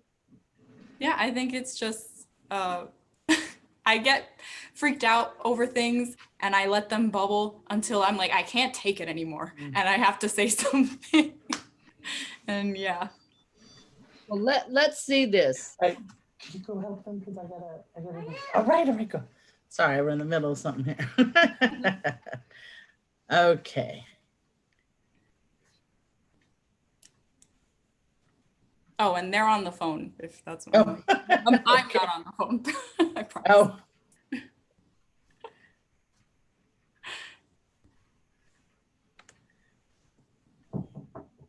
All right. So do you start with the it's long thing?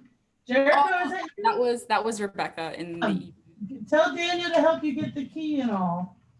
It's over there by the door. There's a key and then the parking pass.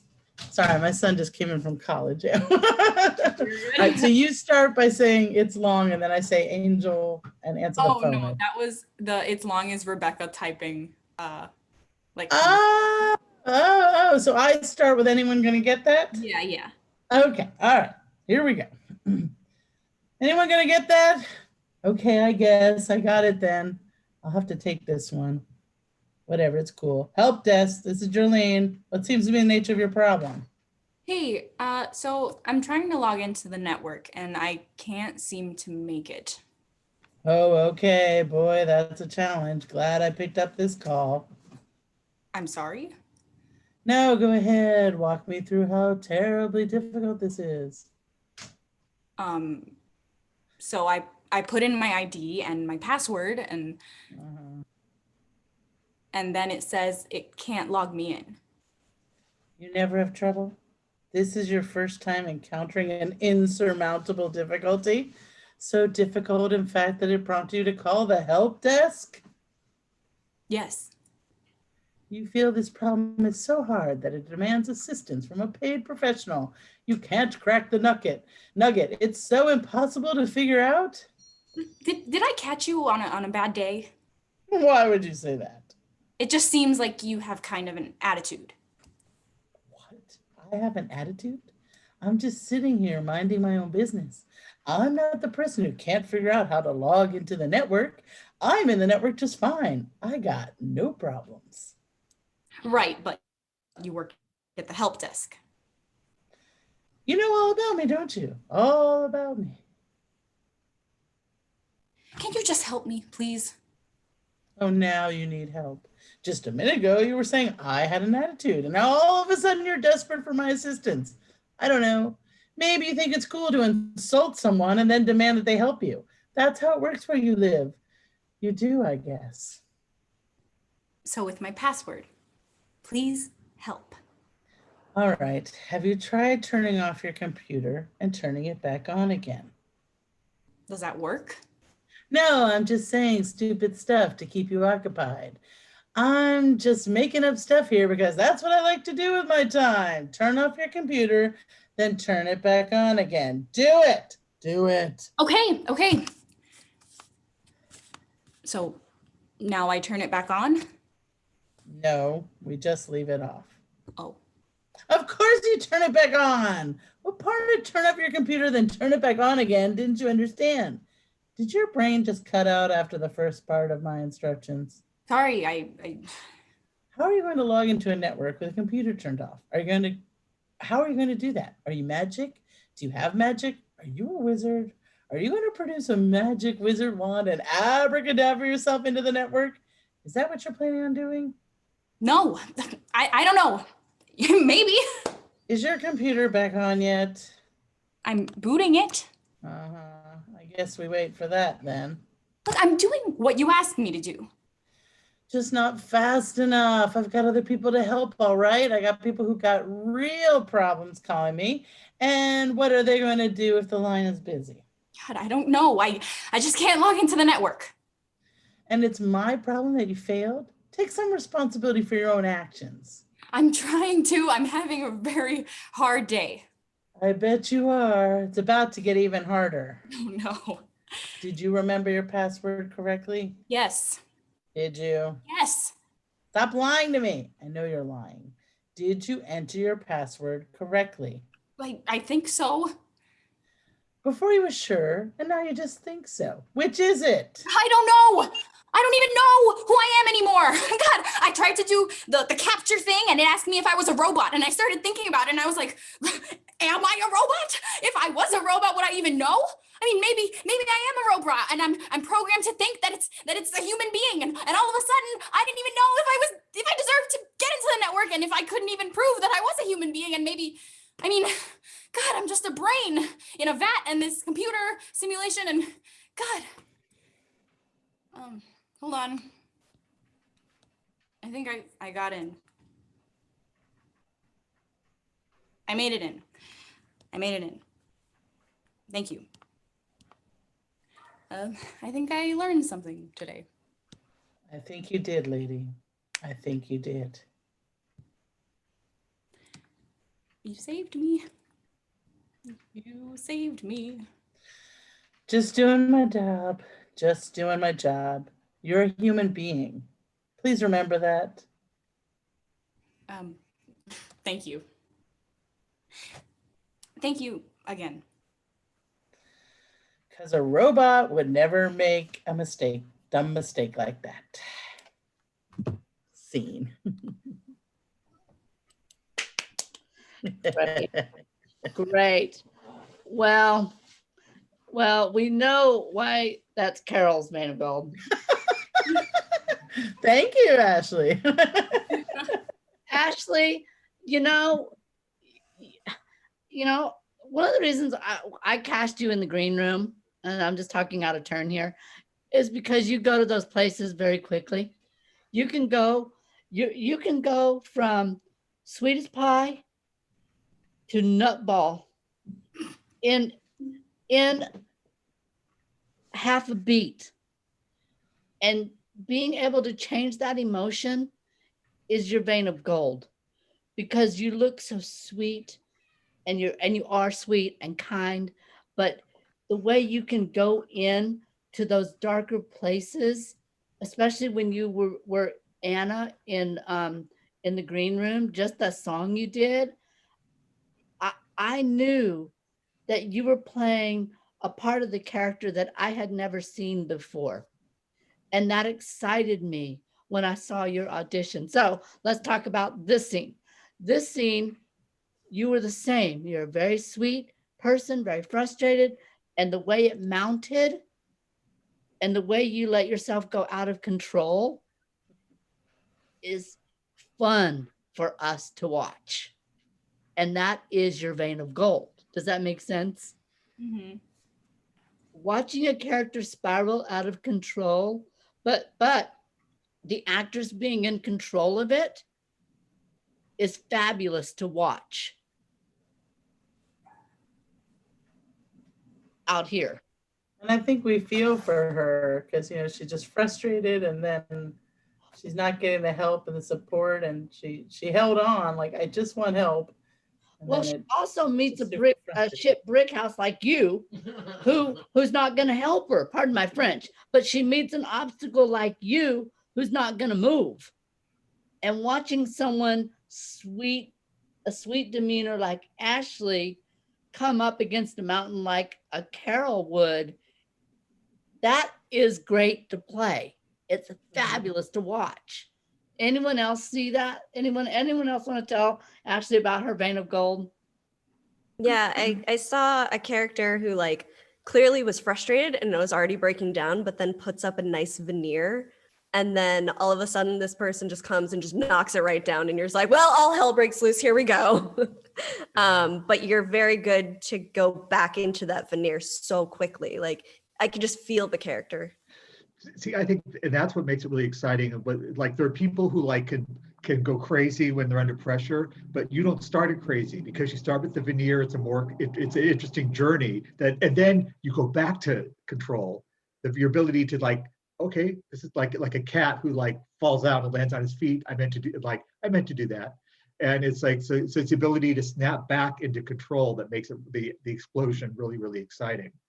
And what I would say about Carol is that what was so amazing about that, we've all been on the phone with that completely useless customer service rep who's not helping us one iota.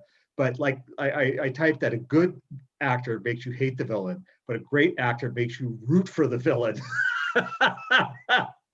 Yep. And you were so but it's like it's like, you know, it's like, so it was like it was so that was really awesome. You're really bringing your like variety to your of your villain of that to it. So it was really made a goal for you too. But I thought it was really great. What's that from? That was really great.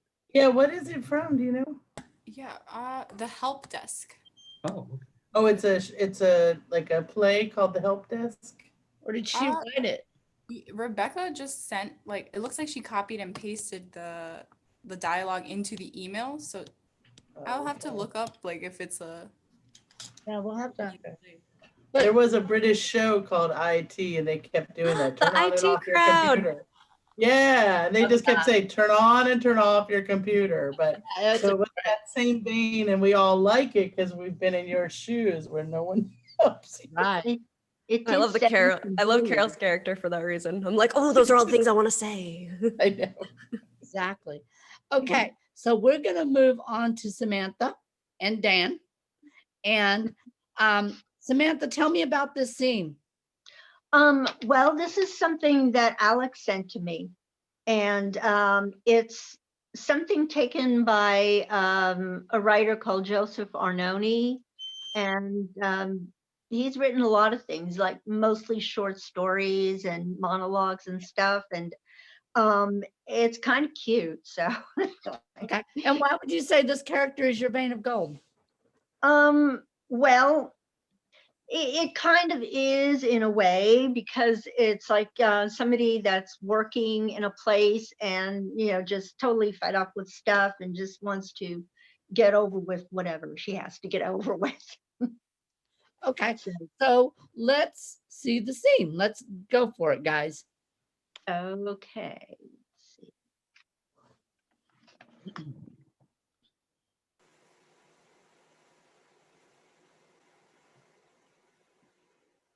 Okay.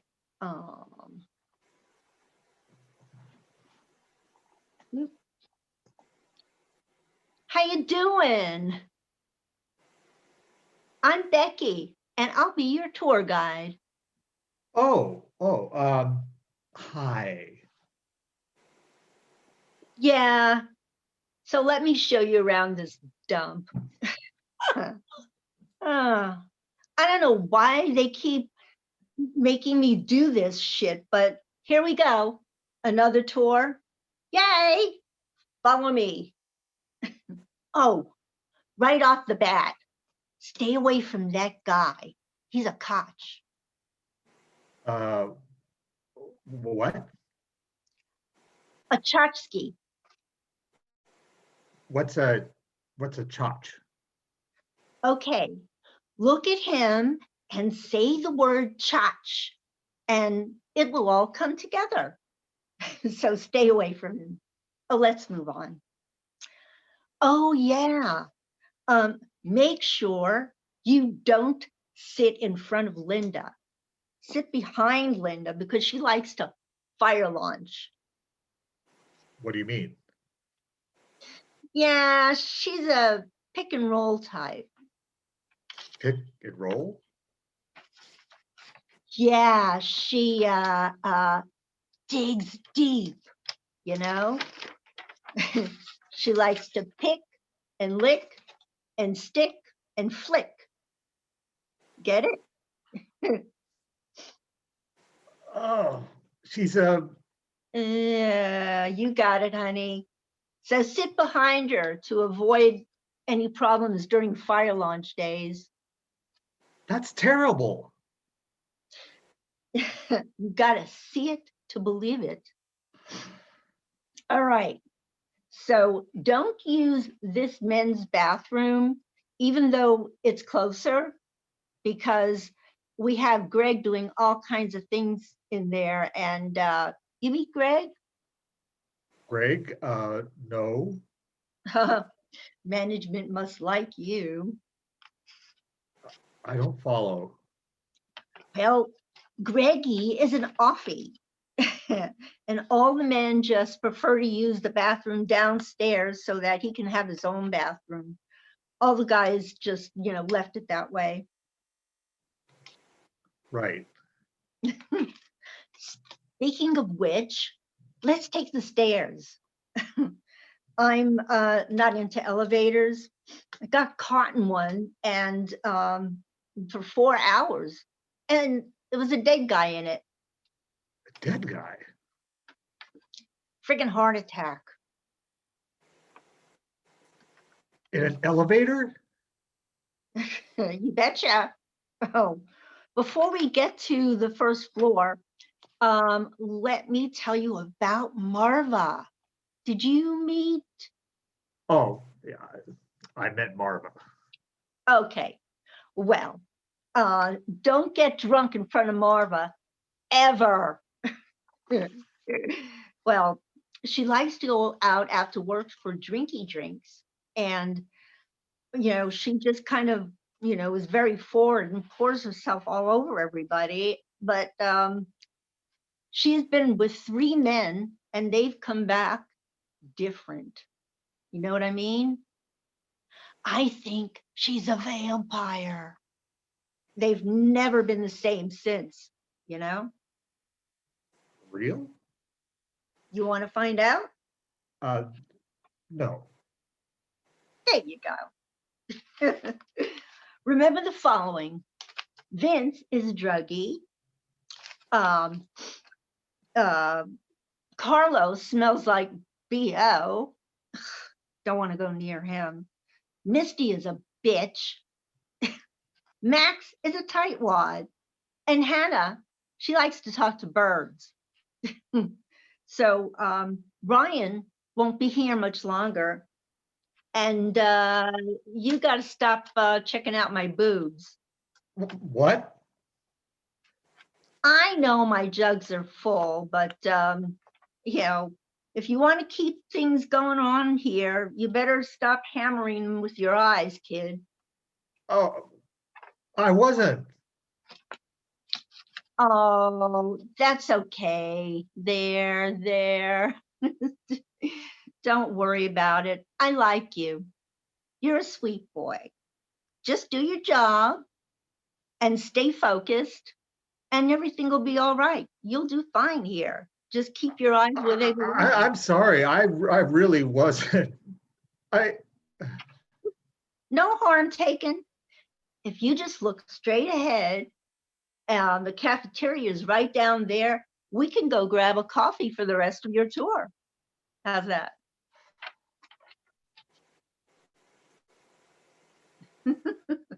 See?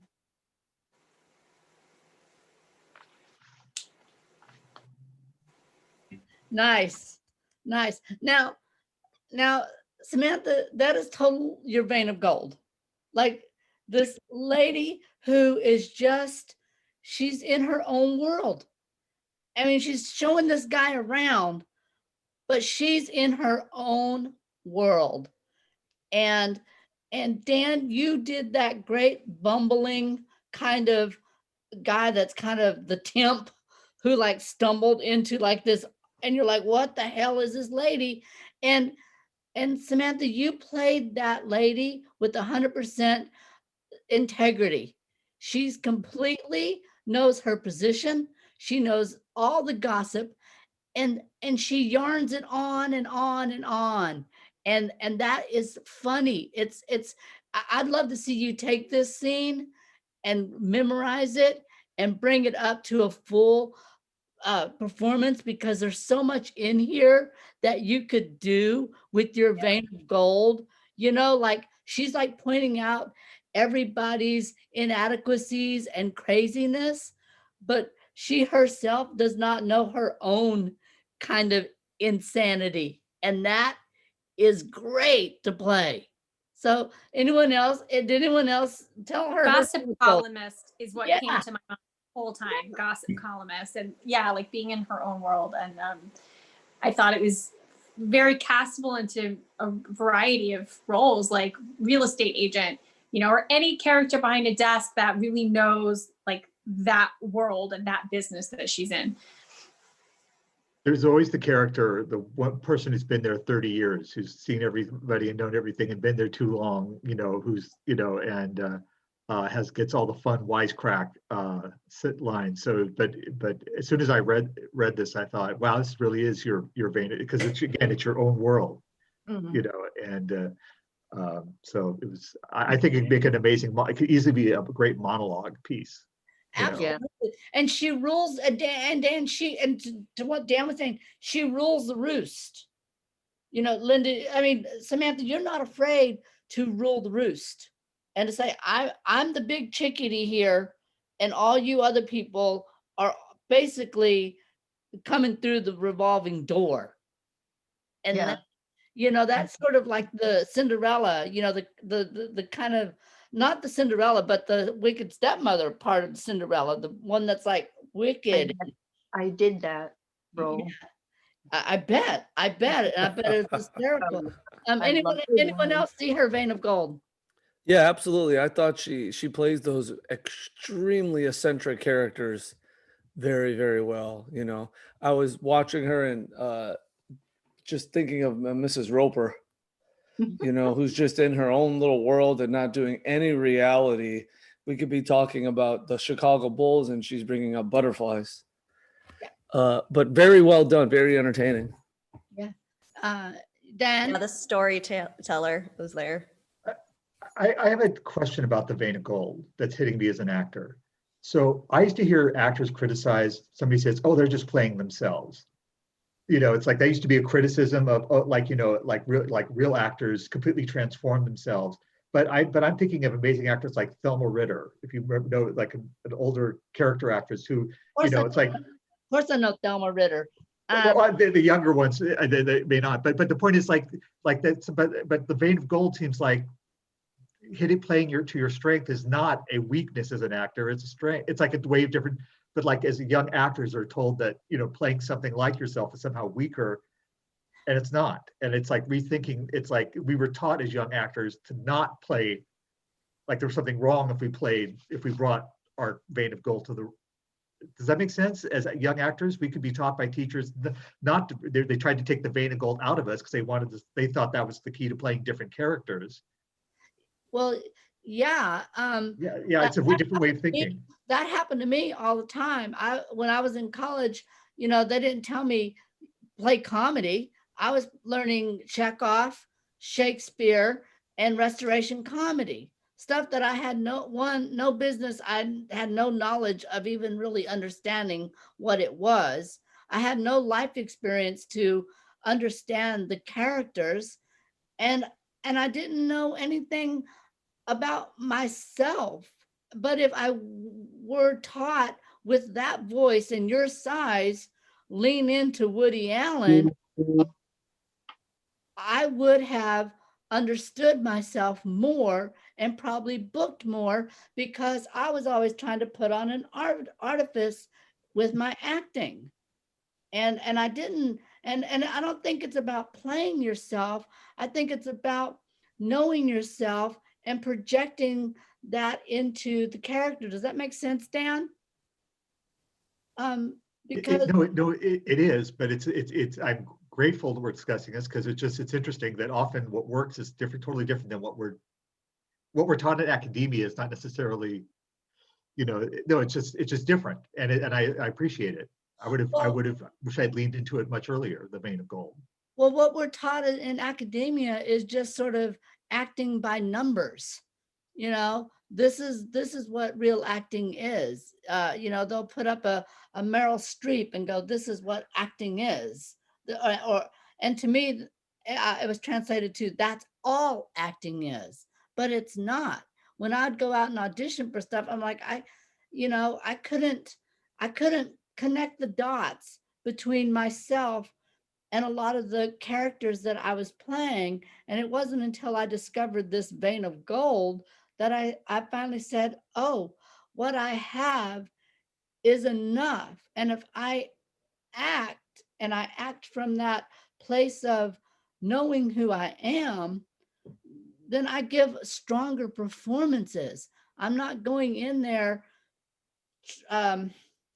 fake. I'm not going in there with a facade. I'm going in there with knowing who I am and knowing the character I'm playing. I hope that helps. I hope that makes sense. Yeah, no, I'm with Dan on this. I feel like everybody in classes before would be like, oh yeah, you need to build the character's backstory instead of being like, draw from your background to find their backstory. Well, I'm all about, I love Uta Hagen. I love her book. I love what she says about character development, character entrances, all that stuff. But if you can't apply it and bring yourself to it, then it doesn't mean anything. And the characters that you present are fake. Now, I saw Uta Hagen 2 times perform, and I thought she was just a stuffy old lady who wrote a book about acting. But believe me, when I saw her in those 2 plays, she brought so much nuance, so much heart, so much risk to her acting. I could not take my eyes off of her. I could not look at the other actors. Everything she did on stage was 100% authentic and specific and character driven. And it was all driven from her, from Uta Hagen. You know, she wasn't just making up a character. And it was fascinating to watch. And I understood her book, and I write about that in my book because I said I understand what she means about being specific with every single thing in your character and on stage. Does that make sense? And bringing your whole self to that part. Even if you're playing, you know, for me, even if I'm playing a drag character like Liza Minnelli or Betty Davis, I got to bring my whole self to that part. And it's not just I'm doing a drag impersonation or anything like that. I bring my whole body and physicalness to that character. Even though I'm not playing myself, I'm still bringing all of me and my backstory to Betty Davis's backstory or Liza Minnelli's backstory. It all connects. Does that make sense? Can I ask you a question or your opinion on this? What about like auditioning with monologues that are you write yourself? Is that kind of like, it's taboo? Traditionally, that's taboo. But are there cases where you think it's appropriate? I think it's appropriate if they say bring in something of your own. If it's a new work, or if they're not really asking for something from the play, I say it's absolutely would be interesting to take that risk and do it. But if they specifically say bring in something from a published play, Yeah. or something, I would bring in. But I think I think actors should bring in their own stuff all the time, because it's 100% unique, and they've never seen it. But make sure it's good. Make sure it's something that you act well, and something that showcases you. If you write it, by God, make sure it's something that you really excel at.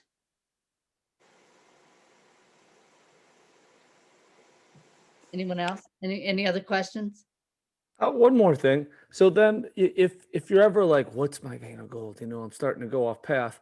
Would you say just different sides of you, different sides of you, right? What do you mean by that? Can you clarify? Like different. So let's say, you know, I still find it very, you know, difficult to find your vein of gold. I know you said it's easy. I still find it very difficult. So, but I heard an actor once say that the best actors just play characters that are different sides of their personality. Different part. He's like, even if it's like Anthony Hopkins said, he's like, I really understood Hannibal Lecter. He's like, I don't kill people, but I had a moment in my life where I could kind of see what he's talking about. So that is that a good way to, when you're maybe confused about your vein of gold, just different sides of your personality? Well, you know, you have different, you know, as Julia Cameron says, you have different veins in your body. So you have different veins of gold.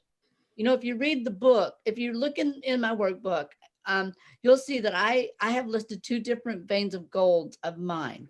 One is sort of like Greece and women oriented, and another side is like ordinary people. Men don't leave. These real strong, poignant stories about young guys. So that's a different side of my vein of gold. So what you do, Lorenzo, is you look at your body of work. You look at your favorite films, go through them, like I said, scene by scene, and go, what is it about that scene that will tell you your vein of gold? Does that make sense? If Yeah, you yeah. can look at every scene and go, what is my favorite scene? Oh, it's the scene where the lovers have, like the thing that you wrote with Jessica. That is your vein of gold. That whole storyline that you wrote, Lorenzo, that is your vein of gold. That character, the heart of that character, the backstory, that is your vein of gold. All the scenes that you guys did and the monologues, look at them again, because you're going to go, what? And if you look at it from an objective point of view, go, what was that character? What did I play? What was the meat of that scene? You will see your vein of gold, right? Got it. Got it. Yeah. Okay. And it's an evolution, by the way. Your Oh vein yeah. Yeah. is an evolution, but it's still part of your DNA. It's really what you care about and what you are passionate about.